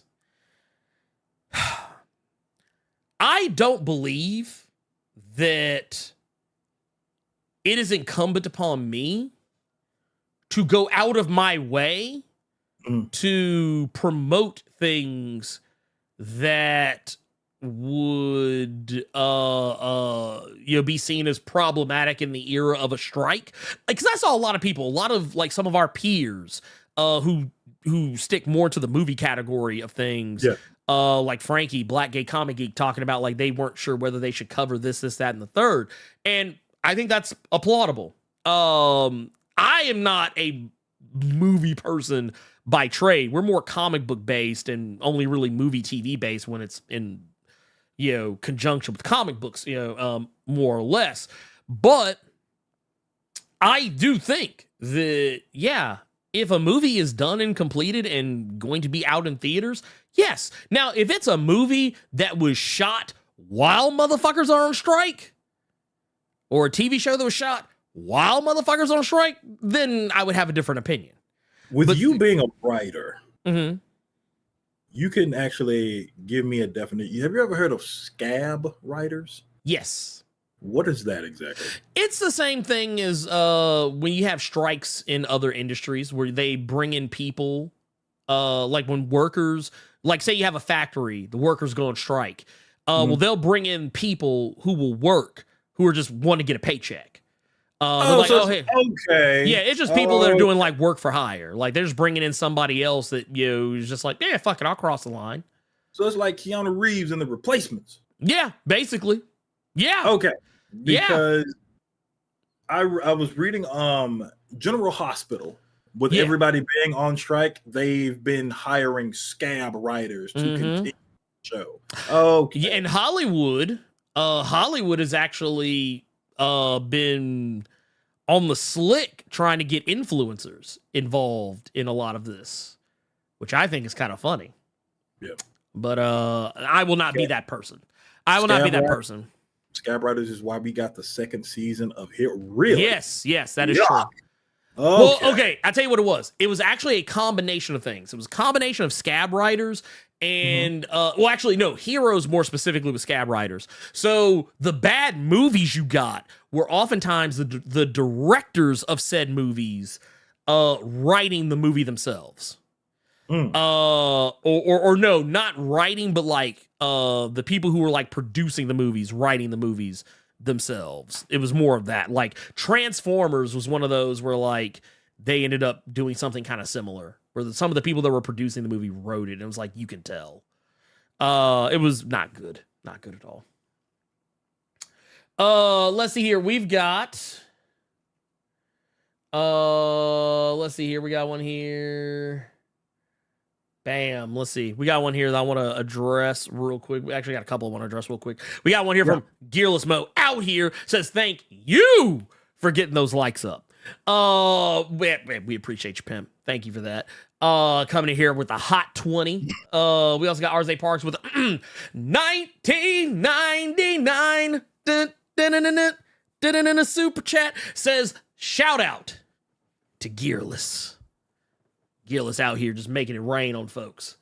Let's see here. We have also got, we got another one here. Just got away from. We got JD here with a 5. Says, when y'all think Rhodey got snatched and how do you think his arc sets up Armor Wars? We actually talked about this earlier in the show, but just the quick and briefest of ways I can explain it is likely during Civil War, during Captain America, because I think the director said himself that it was during the last Captain America movie. So take that with what you will. As far as how it sets it up, like I said earlier, he doesn't know that Tony. If that's the case, then that means that's a Rhodey that doesn't know Tony is dead and is probably going to try and step in and handle Tony's affairs. Maybe discover that Tony had some outstanding stuff going on and is trying to sort it all out. If it's anything like any typical comic book movie, it'll take the name of a beloved comic book story arc and just mildly adapt it. So there's probably going to be people out there using Iron Man tech, and Rhodey's got to shut it down. So yeah, that's what I think. But yeah, that's neither here nor there. That said, that's it. Let's get back to it. Biker Mice from Mars revival, Carter. Did you hear about this? I did not. What in the foolishness is this? Yep. Yes, sir. The Biker Mice from Mars, supposedly, yet another thing that's going to be getting a return to form, so to speak, but it will not be anytime soon because strike. But yeah, it was announced that the was it Nacelle or no, not Nacelle, or no, it was Nacelle. They had partnered with Ryan Reynolds' Maximum Effort production studio. And this is technically something that was announced a ways back, but I think it flew under the radar because no one was really looking for it. But apparently it is a thing that is happening still. It's still something that's still in the works. Because Nacelle is bringing back the Biker Mice from Mars as like action figures recently. And they got new toys out and everything. And you can probably thank the toys that made us for this, because I think they were largely that docuseries was largely responsible for why the Biker Mice from Mars has kind of climbed back into the public zeitgeist or whatever. But apparently Ryan Reynolds is involved. I don't know if he will actually be like performing in it or it's just going to be his studio, but considering it's a studio and considering the IP, I wouldn't be shocked if Ryan Reynolds also starred in whatever this winds up being. Apparently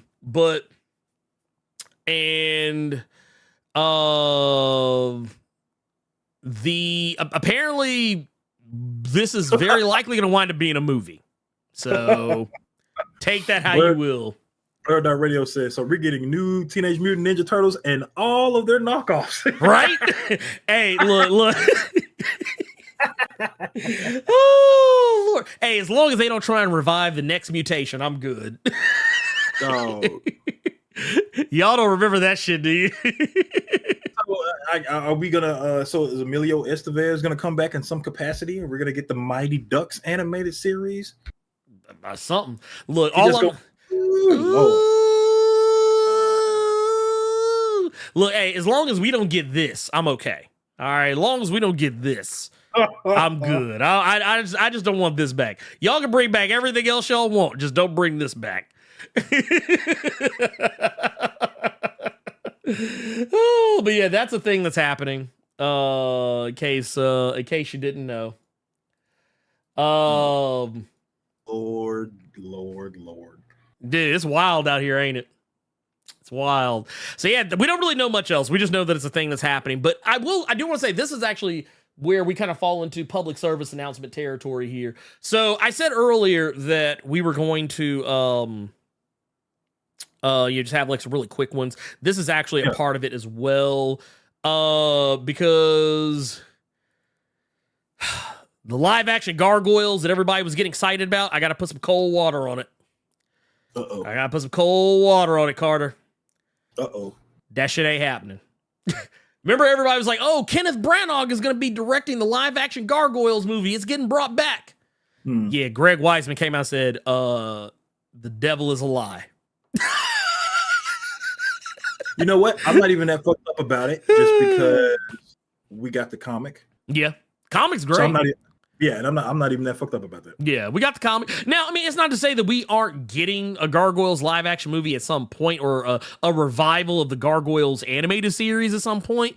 But Gargoyles is, and like Greg Weisman directed people to do, go binge the fuck out of the series on Disney Plus. Go buy any of the toys. Go buy the comics, because Disney pays attention to that. And the more that shit sells, the more that shit gets watched, the more likely you are to get that live action movie or animated series revival. And I know this to be true because that's how we got the comic. The comic was made because of that. So they put it on the weirdest imprint, though. They put it on the weirdest imprint. I always think of Dynamite as a titty, the titty comics imprint. I never take them that terribly serious. No, that's Avatar now. Oh no. It's still Dynamite. It's just Dynamite doesn't show theirs. No, Avatar, they don't. Like no, Avatar no. Oh no, Avatar Press shows everything. But but no, Dynamite just like it. It's more to say it's just a TNA. It's a TNA imprint. It's a TNA imprint. There you go. Yeah. But yeah. So anyone that was excited, anyone that was happy, you're running out in the street and be like, oh my god, thank God it's happening finally. No, it's not. Because I saw people, like, I was on Facebook the other day, just like, screwing around, catching up on, whatever's been going on in my Facebook friends' lives, who I don't get to see out in the real world as often as I would like. And I saw a friend of mine posting about it, and I saw somebody else post about it. Somebody, and like, it was like no one had realized it wasn't real. And it was like days after it was revealed to be fake. So, just putting that out there. Yeah. But that said, we got one here from the homie. Gokon out here. Here, let's pull. Wait, did it? Hold on. It's not doing like it's supposed. Oh, that's because I'm in the wrong thing. There we go. Booyah. Gokon sure his baby's father with $5 says TMNT, and they knock off and they knock us, but to have a whole cinematic universe. So, I think it say mark my words. So, walk my words. No, it's that's just gonna be wild. You know that, right, Carter? You know it's gonna be wild. Everybody gonna have, and you know what they're all gonna try and do? They're all gonna try and do that animation. Like, watch, because because of how popular Spider-Verse, as popular as the Spider-Verse style of animation has been, they're all going to try and do that same animation style. We're going to not only, dude, we're going to fuck around and get Carter. I don't know if you remember this. You might not be old enough to remember this. Let me see if I can, find this. Yeah, here it is. Carter, do you remember the Wild West Cowboys of Moo Mesa? No. Do you remember that? No. Yeah, it used to come on Saturday mornings on ABC. They even premiered it. You know how like we used to have TGIF? Mm-hmm. Used to have TGIF, Thank God It's Friday. Every Friday, like what was it? Family Matters. Was it Step by Step and so on and so forth, blah, blah, blah. Those I remember for sure. Yeah. They did the thing where like whenever they had like some new show that was coming out, they would sometimes premiere it on TGIF. Yeah. And like they would have the characters from the different shows acting as if they're watching the show and talking about it. They did that with Wild West Cowboys of Moo Mesa. They had like the characters from Family Matters and Step by Step and so on and so forth, acting as if they were watching the show. And like you had to hype it up. And they even played episodes. It wasn't a bad show, but it was damn well silly. It was a damn well silly show. And you know what else we're gonna probably wind up getting. That means you mentioned Mighty Ducks earlier. We'll probably end up with the Mighty Ducks. You remember Bucky O'Hare? Yes. We gonna wind up getting Bucky. We gonna get a Bucky O'Hare revival somewhere out this motherfucker. Dude, Mummies Alive is gonna get a movie. Mummies Alive is gonna get it. Somebody in chat just said that and I ignored it because I'm just like, that'd be disgusting. No. Yeah. Oh, by the way, I don't know if you saw, I think Cyborgs made a return in Void Rivals this past week. I think. I'm not 100% sure. Okay, bro. Have you been reading Void Rivals? No, I stopped. Okay. Well, it's only a second issue, so. I know, but I was good after the first one. Oh, that was just like it was an on the whim. I ain't got shit else to do at work right now. So I tell you what, we do deserve? We do deserve SWAT cats. I wouldn't mind SWAT cats. You can bring back SWAT cats. Did you see what Blerd said in the chat? See what Blerd.radio said in the chat? Here, let me see. Let me go back. You got to go back away about your SWAT cats. Oh, Lord. Oh, so they'll rebrand. They'll rebrand SWAT cats and swastika cats. Dude, you ain't shit. You ain't shit. You ain't shit. You ain't shit. Oh, wow. We got us another super chat in here. Dude, what is this? We got one here from Sid. South African currency. Ooh, we hot in South Africa, man. I love it. I love to see it. We out here. Just said, look, and I also appreciate the brevity of the message. Just, what's up? What's up? Actually, I'm not gonna lie, because we've been rewatching Spider-Verse, the first one, and my daughter Cersei had rediscovered the shoulder touch. So that's kind of been a running gag in our house where like we'll walk like this at random moments in the house, we'll walk by each other, put our hand on the other person's shoulder when they're not like expecting, and just be like, "Hey." She loves doing that shit now because what she likes the escalated, because she likes doing the part where Miles Morales makes the ugly face. He's all like, hey. Like she likes doing that one.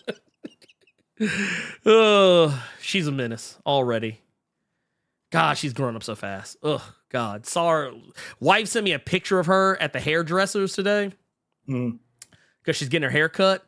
She was like under the hair dryer, the little thing they put over your head or whatever. Heifer was just on her phone like this. It's like, I was like, I said, why is this little heifer so grown? Lord. I love her to death, though. We also got the homie Allie M with the 499 says, get ready for those Battletoads. Oh, we're going to get Battletoads. Oh, my God. I just remembered? Road Rovers. I remember Road Rovers. Ooh, Street Sharks. We're going to get Street Sharks. Bruh. I mean, They are Jossum. Oh my god, I hate it here. But I also love it here as well. Let's move on to our let's move on to our recommended. Carter, what do you got for recommended this week?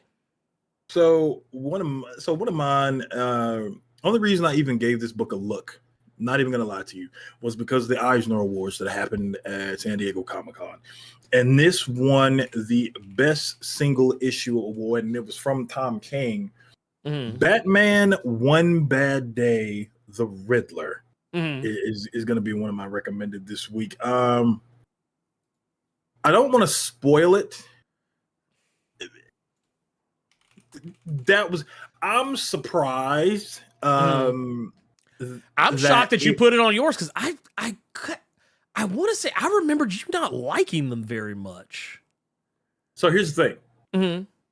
The Penguin was like the one to beat for me. Okay, that's fair. Which was written by John Riley, which is hilarious, just because you go from that to Black Panther. But hey, he was still doing I Am Batman though, and I Am Batman was pretty good. So okay, so he's like, no, it wasn't. So yeah, this Riddler issue, it was. I really don't want to say that either, because that would spoil it. It was a good single issue worth reading, and I see why it won the Eisner over the Penguin for sure. What about you, brother? What are you recommending this week? Oh, I feel like we should give them two. Yeah, mine are gonna be really easy. Okay. What's your first one? Well, first one is. I'm actually going to recommend for everyone that is still in their feelings. If you're still in your feelings about what happened at the Hellfire Gala, like if it just, you're sitting there, you're thinking about it, and you're just like, man, they really did do the X-Men pretty damn dirty at the Hellfire Gala. If you're one of those people, you're just like, man, hate to see it. I'm actually going to recommend you check out something. It's it was a little series. Oh my goodness. It was a new X-Men. New X-Men. Oh God, what was the issue? I think it was like 24 or 25. I don't remember which. It was one of the two though. But just know it was a thing. It was a thing that happened. But new X-Men, they had an issue with and all you need to know, this is back during the Academy X. This was during like the Academy X era. Some of you may remember that.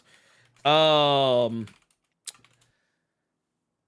I will say is the cover for it, and I'm actually pulling the cover up right now. Okay. Just so y'all can see what I'm talking about. And anyone who's familiar, you'll see this cover. Go read that issue, and then come back and tell me how ugly y'all feel about the Hellfire Gala. I actually talked about this issue briefly in my video. But just know it involved the school bus. And you can see the school bus in I believe that is Mercury's reflection right there. You can see the school bus on fire in the reflection. Take with that information what you will. And Kyle and Yosh too. Oh God. Yeah, this was yep.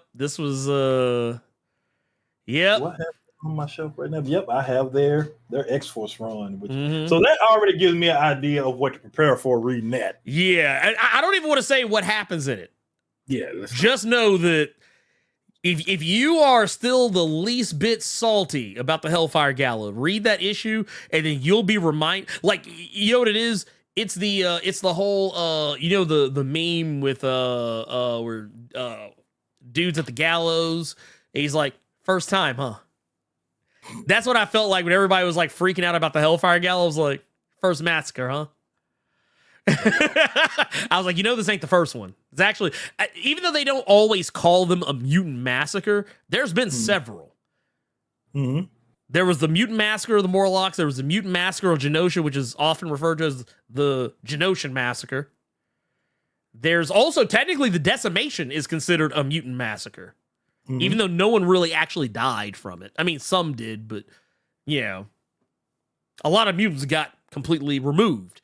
Shit, the new mutant, Miss Marvel, but she's still inhuman because we know y'all just gonna constantly bring that shit up. Oh yeah, I appreciated that. Mpox was fucking mutants up left and right. Yeah, Mpox, yet another one. Hey, go ask Rogue about how she feels about Terrigen Mist. Shit, ask Scott Summers. Yeah, exactly. Like I was like, dude, nah, trust me, mutants get killed on the regular, man. It's not that big a deal.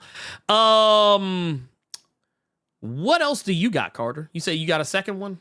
Yep, real quick, real fast. Pepe Larraz was taking a break from X-Men. Yeah. And he went over to Image real quick. Big Game #1 from Mark Millar, who is actually he's in one of his moods where he wants to be a good writer, where all of his books they're doing one huge crossover with every Millar World book, and this first issue, your boy Prodigy is in it, pops up. Here. Yeah, because I was about to say that's a Millar World property.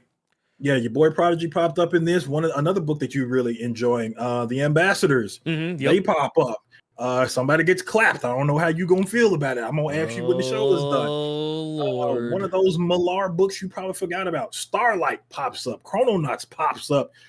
Dead Man is crossing over everything, and this was it was a really good book. And with Pepe Larraz, it was some really good art, man.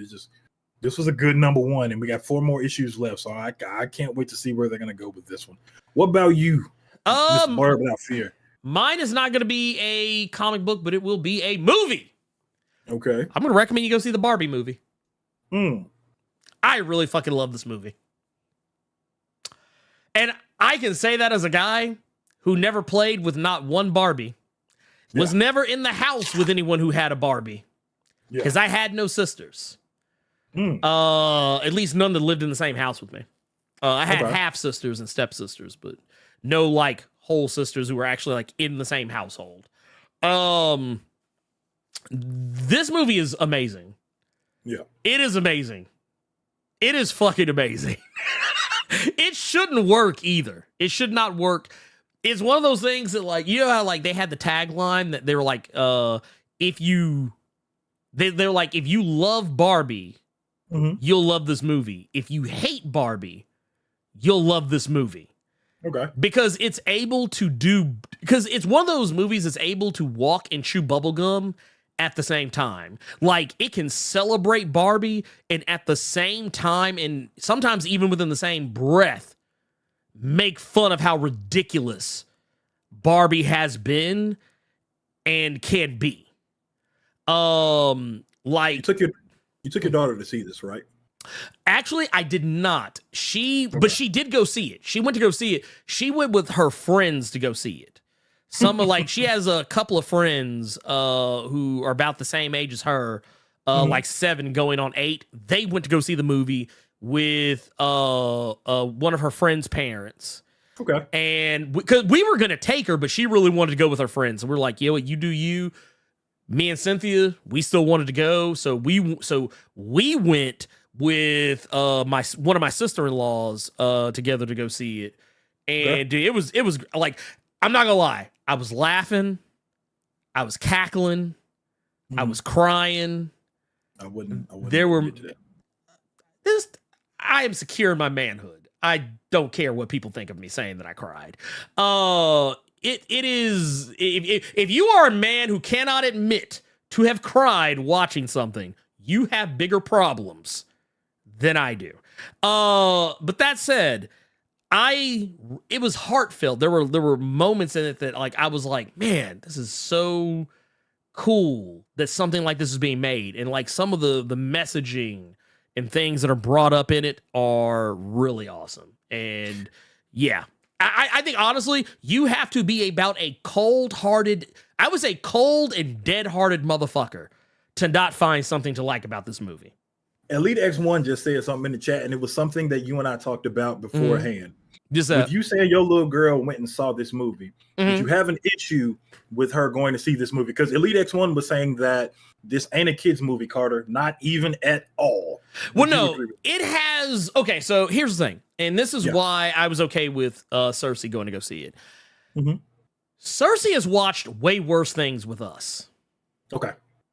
Did I tell you how she watched Scream 6 with us? No. But I know with you being a horror guy, I could completely see. Yeah, okay. She's watched incredible Terrifier. She wants to watch Terrifier, but I told her no. But I will say this, Robo did give me some interesting perspective on it that has actually kind of almost made me change my mind on the matter. I'm still not going to let her watch it, but he was talking about Fire can be just a bit much, and it's like, because basically he was like, oh, you let her watch Scream 6, and I was like, yeah. He's like, Scream 6 is way more realistic. Like Terrifier is almost comical levels of violence, but Scream 6 is more realistic violence. Like Terrifier, it's so silly in its violence. Sometimes I don't even take it seriously. I laugh a lot of the time when I see that shit happening.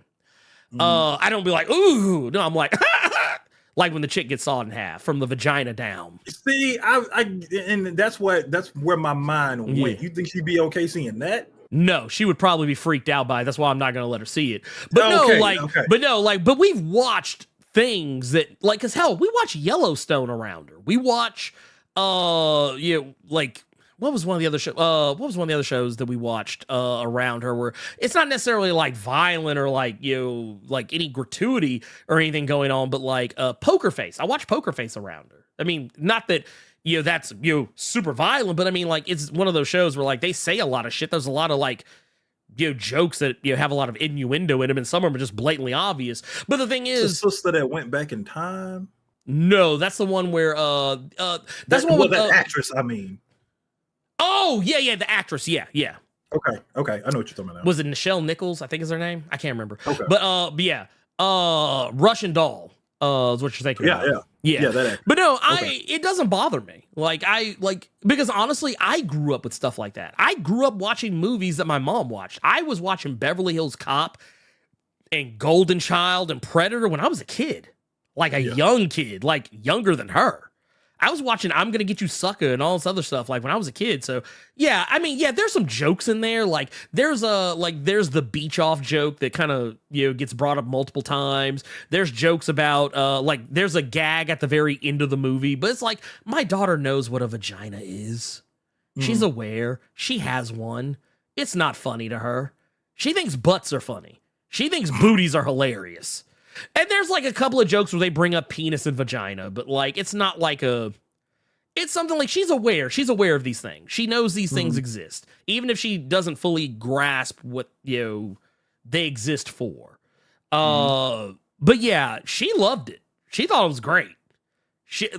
I will say this: the thing we were surprised by was the parent who took them to go see it, because Cersei, we let her play, see, and watch anything she wants just about. But her friend doesn't get to do that. So we were shocked that the parent was taking them to go see the Barbie movie. It's probably because they weren't thinking there would be a beach off or whatever. Yeah, or like any sexual innuendo jokes or whatever. Like I was like, oh, okay, cool. But I mean, yeah, she knows. She's not. Okay. Yeah, she's not I mean, she's a child, but I mean, she's also a child who's seen Nightmare on Elm Street, Dream Warriors, and constantly asked to watch it. Yeah. Matter of fact, she absolutely positively loves the part where Freddy pops out the TV and says, "Welcome to prime time, bitch." Like, like she loves that shit. I think this would just be another instance of different parents. Yeah. Which, that's how I was raised. That's how I raised my kid. But that said, I also do go back sometimes and look at things that my mom let me watch and go, wow, my mom let me watch this shit? Also, I go back sometimes and I notice the casual racism, homophobia, and misogyny in movies that I didn't notice before. Like in All Dogs Go to Heaven, there's like some major homophobia and transphobia and racism in that movie that I didn't notice when I was a kid. We were watching it with Cersei and I was like, ooh. I was like, this isn't as funny as I remember it being. But no, that said, let's get into our questions from the Discord, because I'm sure we got some built up. We're gonna kind of rapid fire them bad boys, as best as we can, because I know we got a lot. We might, oddly enough, cool. We only got 5, so that works. Let's so hey, let's do that. Anyway, Milestone Fanatic says, what's your favorite comic coming out of the Milestone line right now?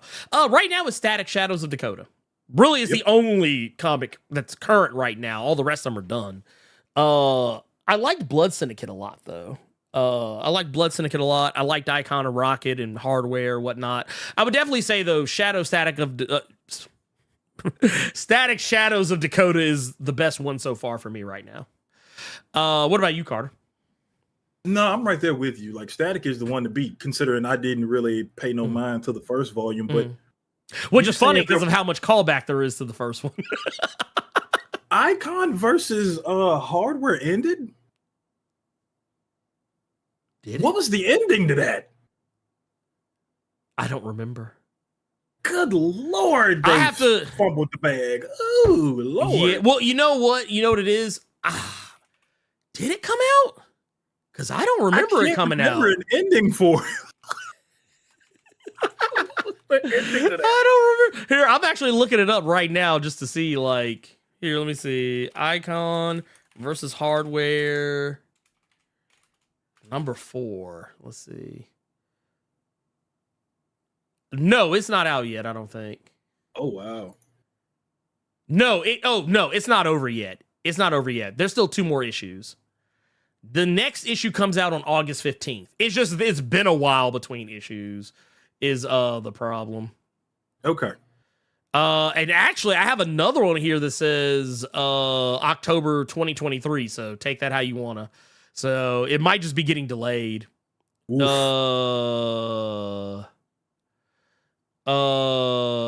So yeah, take that how you want to. And honestly, I feel like it's going to become like, if I do any more with that, it's going to become that Dark Knights of Steel style thing, but more in the Doomsday Clock vein, where I have to go back and reread everything that happened before so I can remember what happened. Or I have to go back and watch my videos about it so I can be like, oh yeah, that did happen.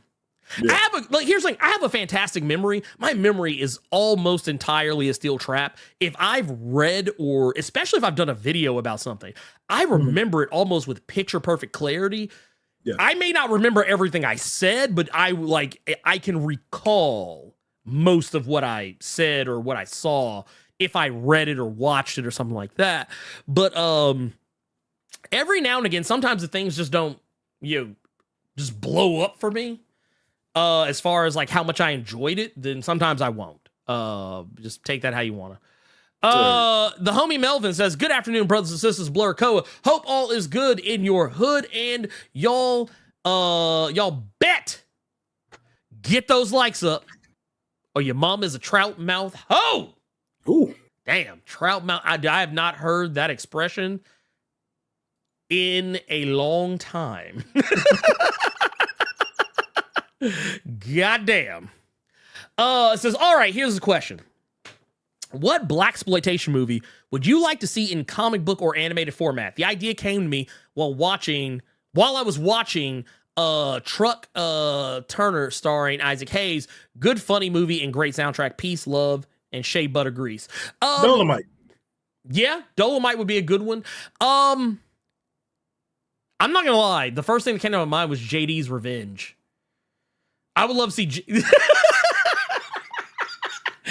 and that right there lets me know you know precisely what JD's Revenge is. Oh, that lets me know rip you know what JD's Revenge is. Oh. Oh my goodness. You know what? I would love to see that just because, like, I liked how it's a dumb idea, but the idea of a pimp, the spirit of a dead pimp possessing just a regular person, I would actually love to see that explored more deeply. That would be fun. That motherfucker's razor blade was as strong as Thanos' infinite gauntlet. Dude, out here.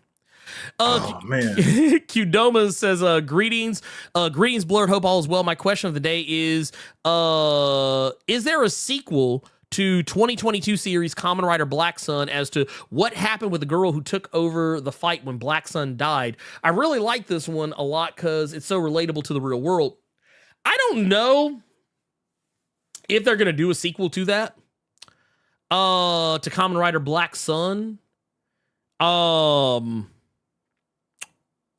They might, but I wouldn't expect it anytime terribly soon. Actually, let me look that up. I want to see if they will.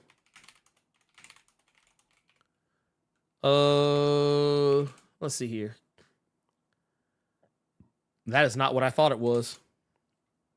That's what she said. That is, yeah. Oh, dude. Oh my God.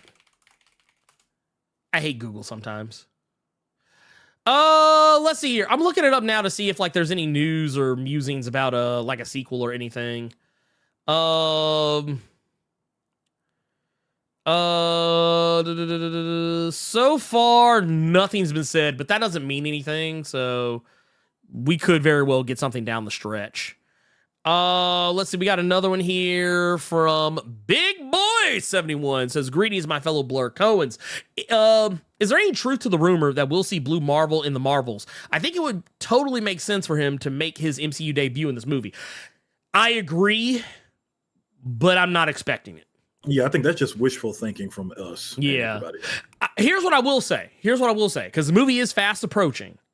Mm-hmm. And this is something I'll probably bring up when we do the week before, when we do predictions or whatever.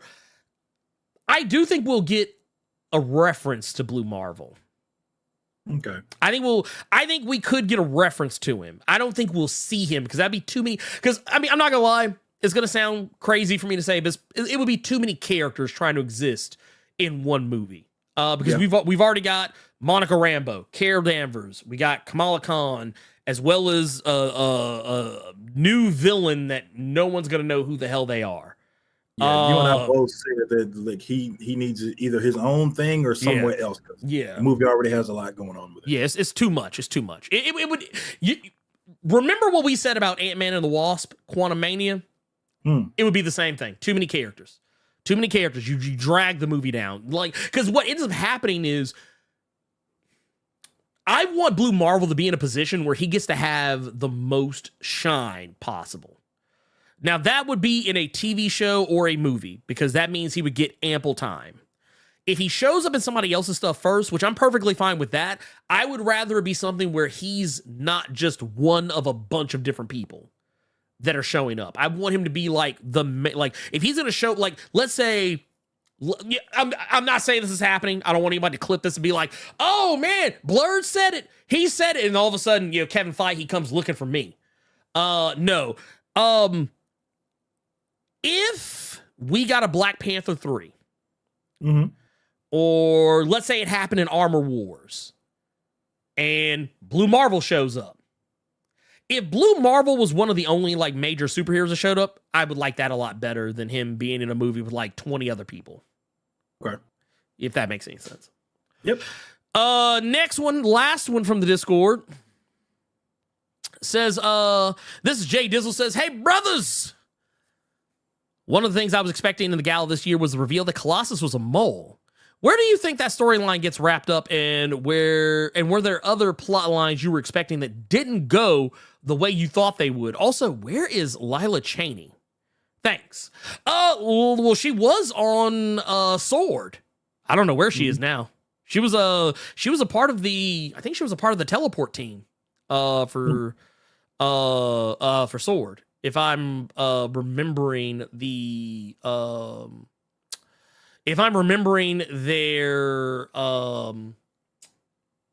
yep, here it is right here. Bam. Right here. I'm gonna zoom in so y'all can see it. This was the personnel roster when they first started. Yeah. And there you go. Bam, right there. She was on the teleport team with Blink, Gateway, Vanisher, and Emilia Vaught.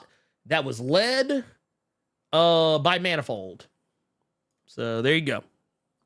That was the thing. I was gonna say I knew I remembered her being in there somewhere. Let's see here. That's all our questions from the Discord, right? Yeah. That is everything from the Discord. I already got our first one from the chat. All right. Well, here, let's before we jump directly into that. Yeah. I think we got some super chats and I don't want to miss them. I want to make sure. I'm almost positive. Yep. Okay. We do. Let's see here. Let's start with this is from back we were talking about all those those Ninja Turtle knockoffs. Yeah. This one is from Gokon Sure Baby's father with the $2 says the PETA Cinematic Universe. Lord.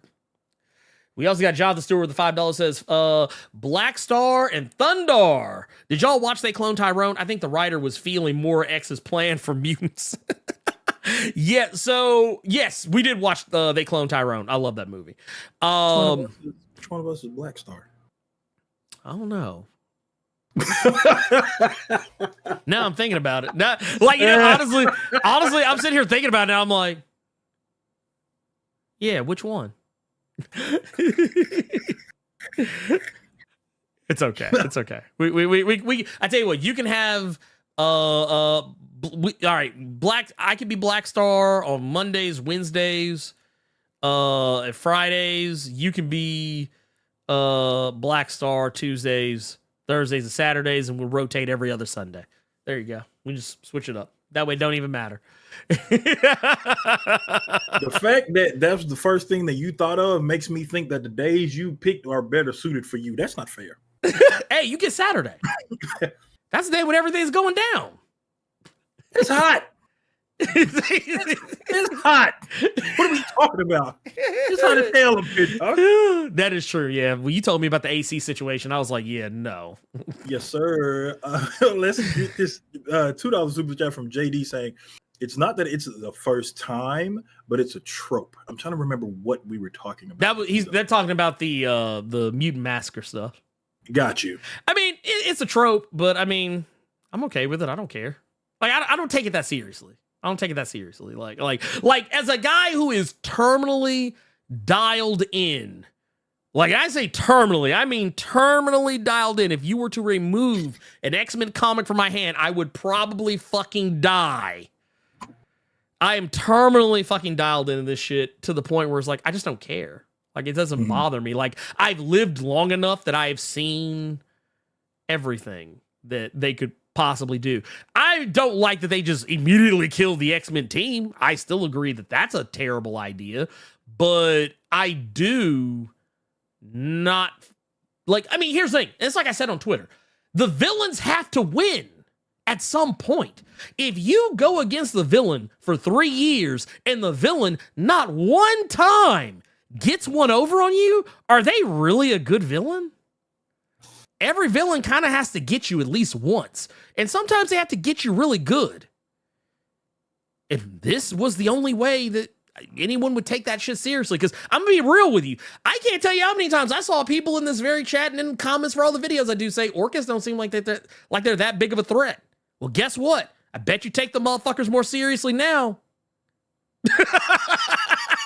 I'm just saying. Dr. Stasis seemed like a whole goofball up until now, didn't he? He was cornball. That's really reminded me. See, you bringing up Dr. Orcas and saying what you just said reminded me of that one dude from Naruto. He always had the mask on, but it was like the Dreamcast symbol. Yeah. He was a fucking goof. And yeah, Toby. Yeah, and then just turned up. Yeah, Toby Rum. Yeah, dude. Then you realize that dude was the villain the whole time. It was like, man, look, sometimes you gotta, hey, look, just saying. Like, I'm gonna be real with you. Yeah. A villain to me is only as good as his victories over their, opposite number. And right now, Orcas got him. And if you feel, and here's what I want to tell people too. If you're angry, if you're sad, good. That's what they wanted you to feel. They wanted you to be angry. They wanted you to be sad. They wanted you to get upset. Now, the question is, how do you is whether or not you can compartmentalize that. If you can compartmentalize that as I have, good. But if you can't, I don't know what to tell you. Do what Jerry Duggan said. Stop reading. That's the only thing I can tell you. It's the only advice I can give you. Like, because even the person, I forget the name of the host of the podcast, whom Jerry Duggan was talking to, even said it. They were like, and I shared the same opinion. I did not. I loved the issue, but I did not enjoy reading it. Mm-hmm. It's kind of the same way that I can watch a movie like 12 Years a Slave and say it's a wonderful, magnificent, master-crafted movie, yet I don't enjoy watching it because it's painful. I can feel those things at the same time. I contain multitudes. But that said, I think we're done on Super Chats now. No, we're not. One more from Nerd Large. Ooh, with the 1999 Super Chat. Says, Nerd Large says, greetings, Blerd Koa. How do you say Orcus. That? Oh, Furcus. Actually, it sounds worse. You say it that way. Says, thoughts on the boys' upcoming spinoff, almost said Gen Z, Gen V. Will it be another prime comic adaptation banger or get canceled faster than a Travis Scott concert at the Pyramids? Bruh.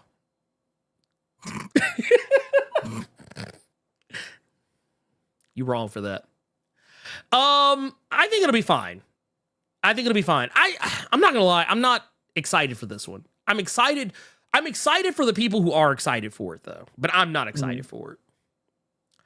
I don't know. I'm gonna watch it, and if I enjoy it, then my opinion obviously will have changed. But as it stands currently, no, I'm not excited for it. Not even a little bit. And I think it might be a one and done, unless it's just legitimately ridiculously good. But if the only thing it can hang its hat on is like the shock value that the boys often brings, it has to remember there's a lot of story between that shock value. And if they forget that, which I don't think Eric Kripke will. Is he doing all of Gen V? I think. I could be wrong. Mm-hmm. I could be wrong. I'm actually going to look it up because I want to be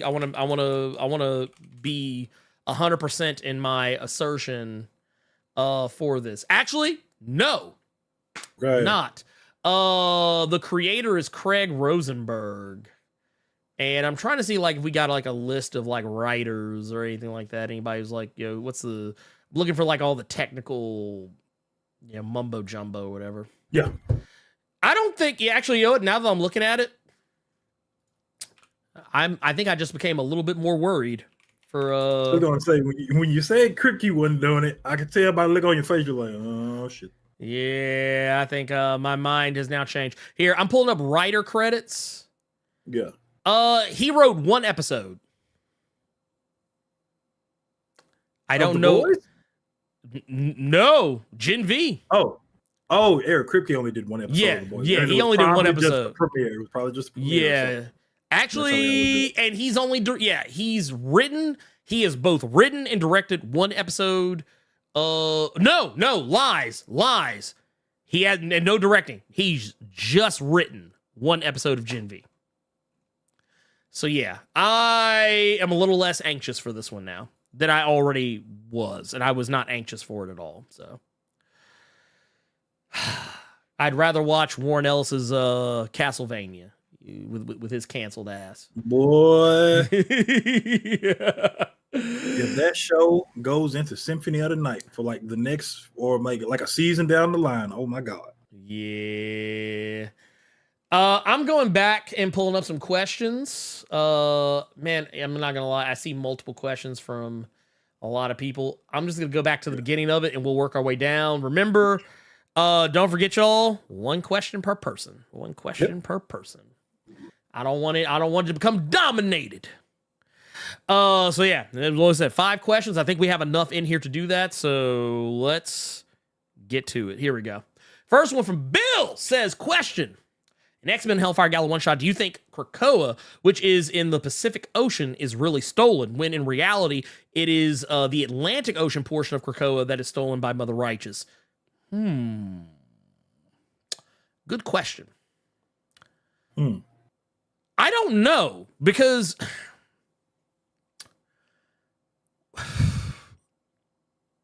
I feel like Mother Righteous took Krakoa proper. But that said, I don't know. Maybe things have changed. Maybe things I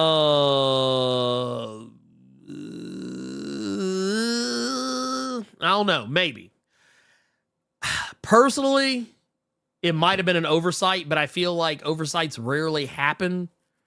At least by my recollection, because listening to Jerry Duggan talk about his process, I've noticed a couple of things, and it's kind of the same thing I often said about Benjamin Percy, is that just because you think he forgot about something doesn't mean he did. It's just that they're taking their sweet time.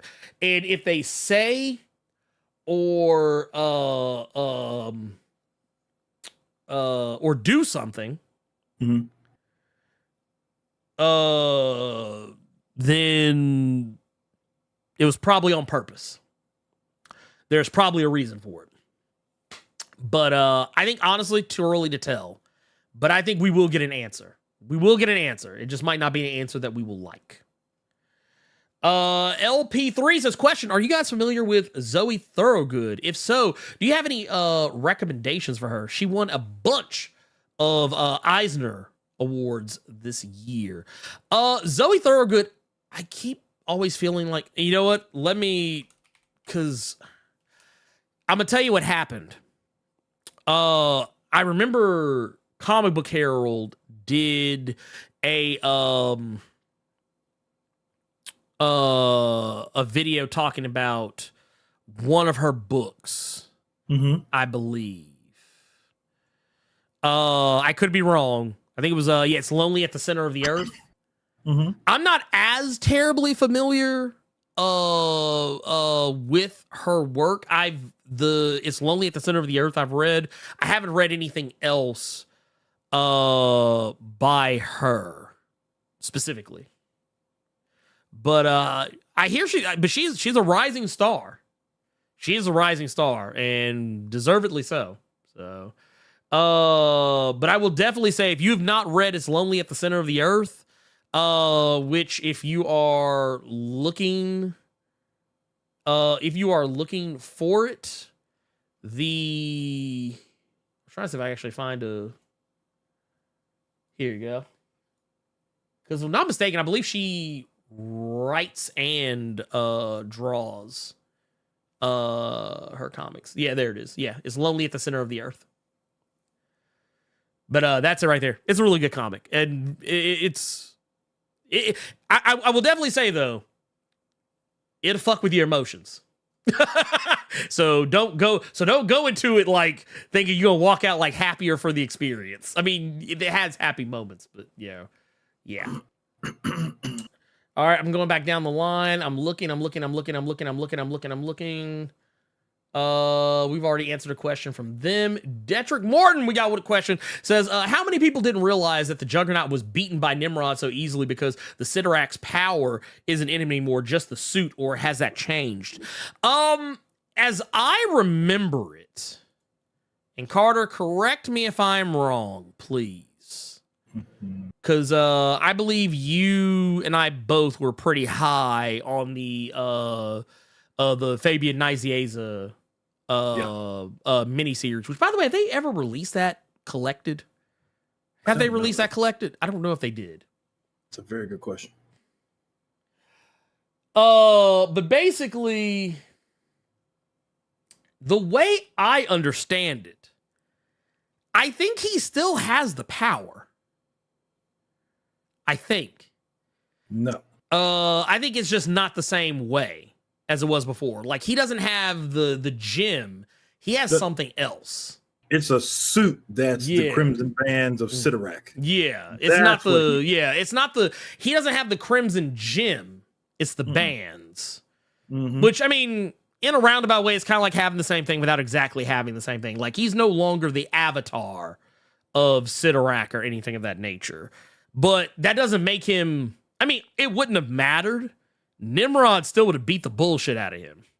Exactly. Like, that... Like, the thing is, Juggernaut has been pieced up by people less powerful than Nimrod. When he had the gem. When he had the gem, mind you. But that is another story altogether. Let's see here. Let me get all that out of the way so I can get back to these questions. The other, what's that make? Is that, how many is that now? 3? This one included? This is 3. Or no, wait, no, lies. This is 4. Is it?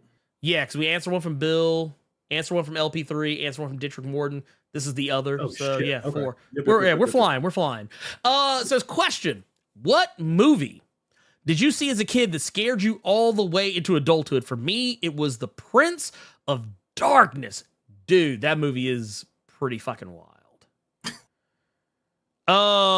Okay, so for me, I'm trying to think, what did fuck with me for so long? Ooh, man. I know my answer, but it's embarrassing. Go ahead, spill it. Gremlins 2. Really? Yeah, those little green bastards scare the shit out of me. I mean, that's fair. It was them and the female one. Oh, yeah. I know. Yeah. I tells you what. Uh-oh. For me, because I kind of got used to horror movies as a kid, like really early on. So it was actually difficult for something to actually like fuck my head up like super bad for like a really long time. However, I will say maybe not so much a movie I saw as a kid, because like I said, most of the things I've seen as a kid didn't stick with me. Not like in a way that I was like, oh my God, I'm so scared. But there's a movie I saw not too long ago that still fucks with me. And it's a movie called Terrified. Not Terrifier. Yeah. But it's called Terrified. It came out in 2017. As a matter of fact, I've recommended this movie before. This is it right here. Atarados is the Spanish name for it, though. But yeah, this movie fucked with my head for a while. And there are some moments where I'm like you know how like people always make that joke about how when you turn the lights off in a room and you run to the other side and get back to the light. Yeah. This is the movie that would make me do this. This is the movie that would make me do that. It's a very good movie. It's I would say if you have I'm trying to think of where you can watch it. Here it is. Oh, if you have Shudder or AMC Plus, it is on those to watch without paying any additional cost, but it can be purchased or rented on like Amazon Prime, Vudu. I highly recommend it. It's a fucked up movie. It's a fucked up ass movie. I know it's doesn't really answer the question, but that's as close as I can get. And last one is going to be from YTube Noob. Says, question: does Superman's nightmare and night terrors give anyone flashbacks to the Batman Superman Public Enemy story? I remember future Superman was watching over a dead Earth in the Mobius chair. Yeah, I did get that vibe a little bit from that. It was interesting because I kind of felt like with everyone else just about, Insomnia seemed to kind of know exactly what it was that would fuck with them. Superman was the one where he was just kind of all over the place. It's like, I figured that would kind of be how it was for like Hal Jordan. Like it was just, I'm gonna be all over the place trying to figure out what's gonna get this guy. Like, because that's Hal Jordan's thing, is being fearless. But like, Superman was like, no, Superman. He's like, I'm all over the place, this guy. Oh, he's scared of this. No, he's scared of that. This is what he's worried about. Oh, wait, no, it's this. Well, maybe not. I was like, God damn, dude. I was like, you're terrible at your job, Insomnia. You had one job. One job. And you fucked it up. But that said, that is the last. That is the last of our questions. I think we're done. Carter, are we done? I think we're done. I think we are done. I want to say, well, actually, here, let me double check real quick because I want to make sure. Oh, yeah, actually, we are not done because we still have more. We still got some super chats that we have not addressed, and we'll address those quickly and then we'll head out. Abraham Robinson with the $5 says, I don't know if you covered it or not, but what do you guys think of Michael Jai White in the Outlaw Johnny Black trailer? We've talked about it before briefly. Mm-hmm. Hey, wait, is it out now or is it just okay? No. It's just the trailer. Okay, yeah. Honestly, I'm not gonna lie. I'm probably gonna sound real ugly for this, but it just looks like more Black Dynamite, which I'm fine with. Yep, it's the same style pretty much. It's like it's Blaxploitation by way of a Western, and I'm okay with that. I'm perfectly fine with that. Mm-hmm. I am not upset with that. And then we said, LJ Brown says, has your daughter seen Jason Takes Manhattan? No, not yet. She is desperate to want to watch Jason versus Freddy, though. Which I was just like... Because the movie's hilarious. It is hilarious. This is a fucking hilarious movie. Yeah, if you them butter knives on your fingers.